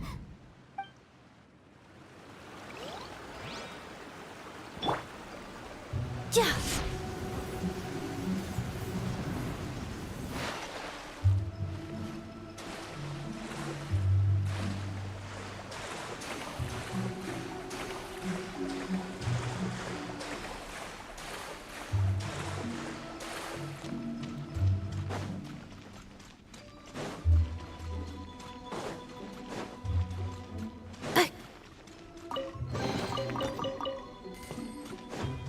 Accelerating. Welcome to the farewell ceremony site. Our destination is just up ahead. I know you're excited, so feel free to have a look around and talk amongst yourselves. Soon you'll find out there's nothing special about this place. Accelerating. It's the lantern rite again. Wouldn't it be cool if we got to see the lanterns ourselves one day? You can make a wish without a lantern, you know. My mom told me. As long as you yell it really loud, your wish will come true in the future. Yell it? Isn't that kinda embarrassing? As soon as the first person yells, then everyone else just joins in, and nobody feels embarrassed anymore. That's right. Little Woo, you start. Alright, I wish I could open a massive restaurant with never-ending dishes and snacks, so I could eat Joy and Chili Chicken every day! That's your wish? If that's so funny, what's your wish? To get rich, of course. Do big business and make a load of Mora. With Mora, you can do whatever you want and be happy. Yeah, if you get rich, you could buy that super expensive toy box. Not just one.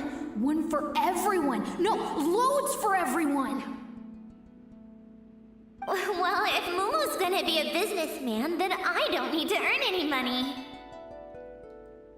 Whoa, it's tough getting rich. Don't put all the pressure on me. As for me, I want to learn to make Ming Xiao lanterns. The big kind! And Xiao lanterns, too. I'll be the best artisan around. Yeah! That way we don't need to go to Liyue Harbor to release Xiao lanterns. Anyway, those are our wishes. Mung, Big G, what about you? Me? Huh? They all disappeared. Right when he was about to make his wish. It brings back so many memories. That was the last lantern rite the five of us spent together. It's been so long. Everyone's all grown up. Have all those wishes really come true?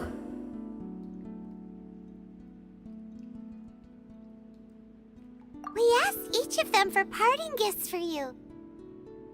Little Woo's become a chef, Momo's a successful businessman, and Songza makes great Xiao lanterns. Really? Wow. We've never forgotten our childhood dreams. We've kept them in our hearts as a promise to each other. Anyway, time to release this lantern. Hey, take a hint. Let's give them some space to go over the good old days.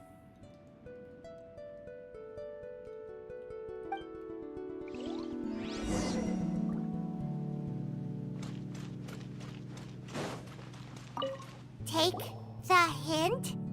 Really? Of all of us, you're the one who needs to learn how to read the room!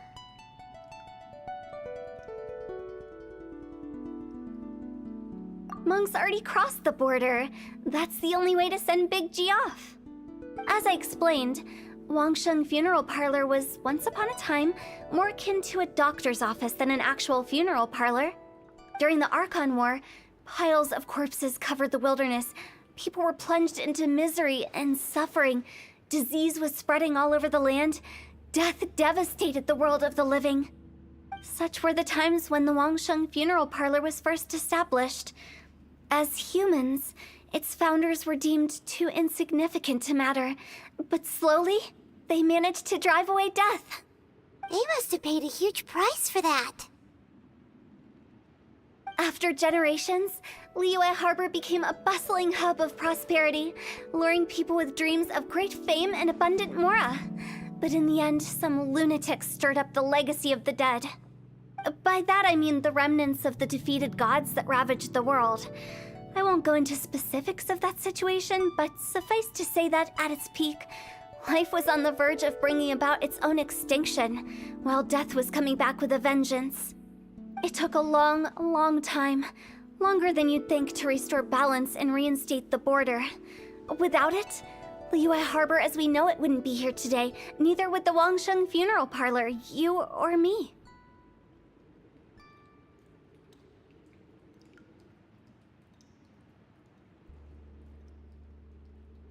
Not a chance. Curiosity can be perilous, you know. Don't forget my warning, the less you know, the better.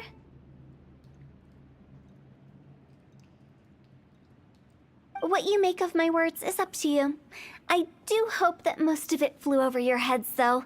The Wangsheng Funeral Parlor is just that, a funeral parlor. Nothing more to it.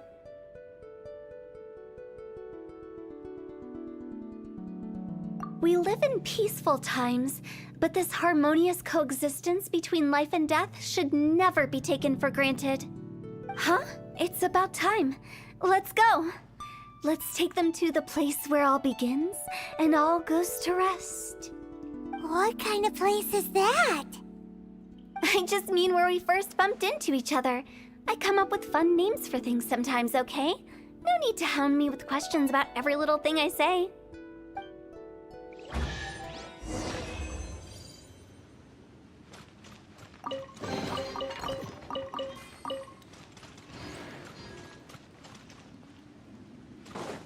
Accelerating.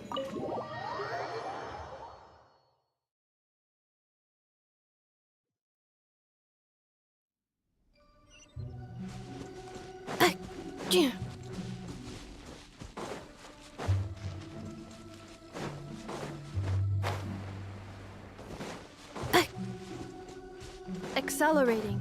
I think we did everything we could to make you happy, Big G, wouldn't you say? But if you ever really do become an evil spirit and come back with more nefarious nonsense in mind, I may have to forget our friendship and give you a far less fond farewell. I won't, I promise. I'm grateful for everything you've done for me.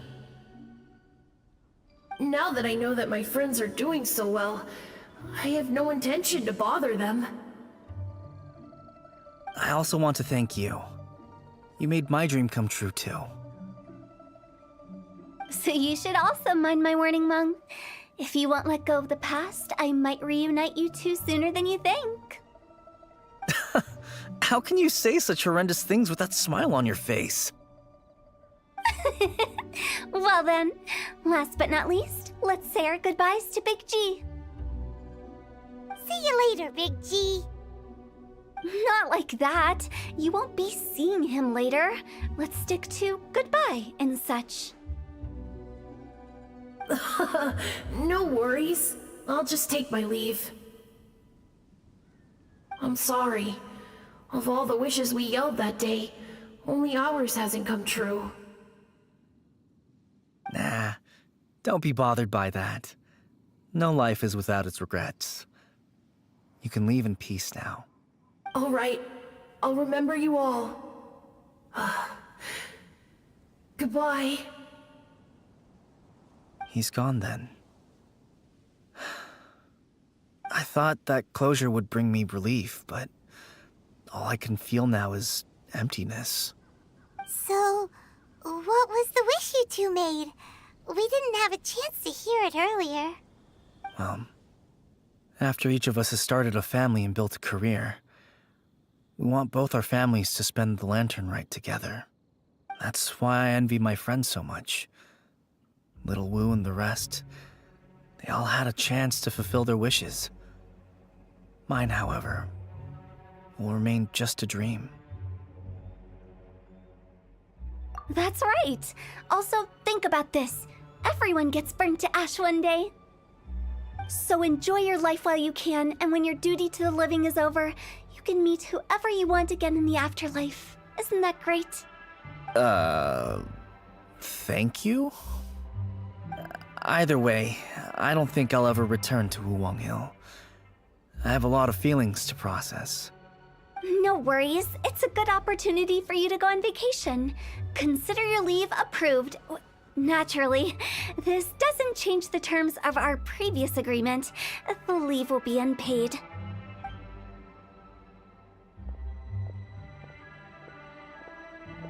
Aren't you forgetting about something?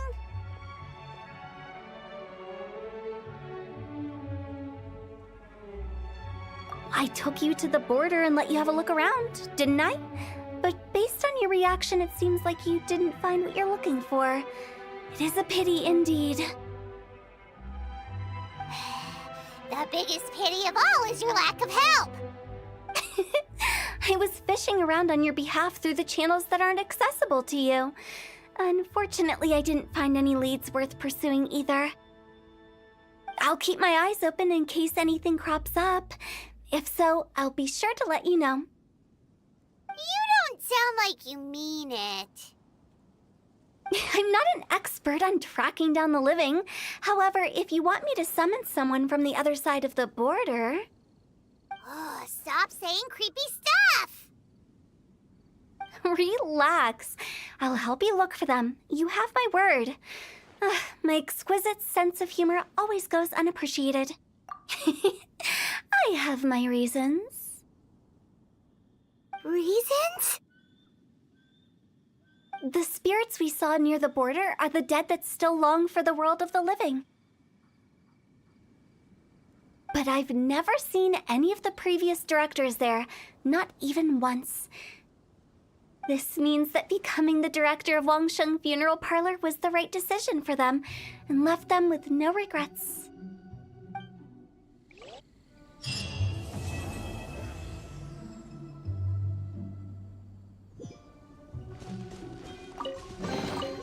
New material discovered. Records updated.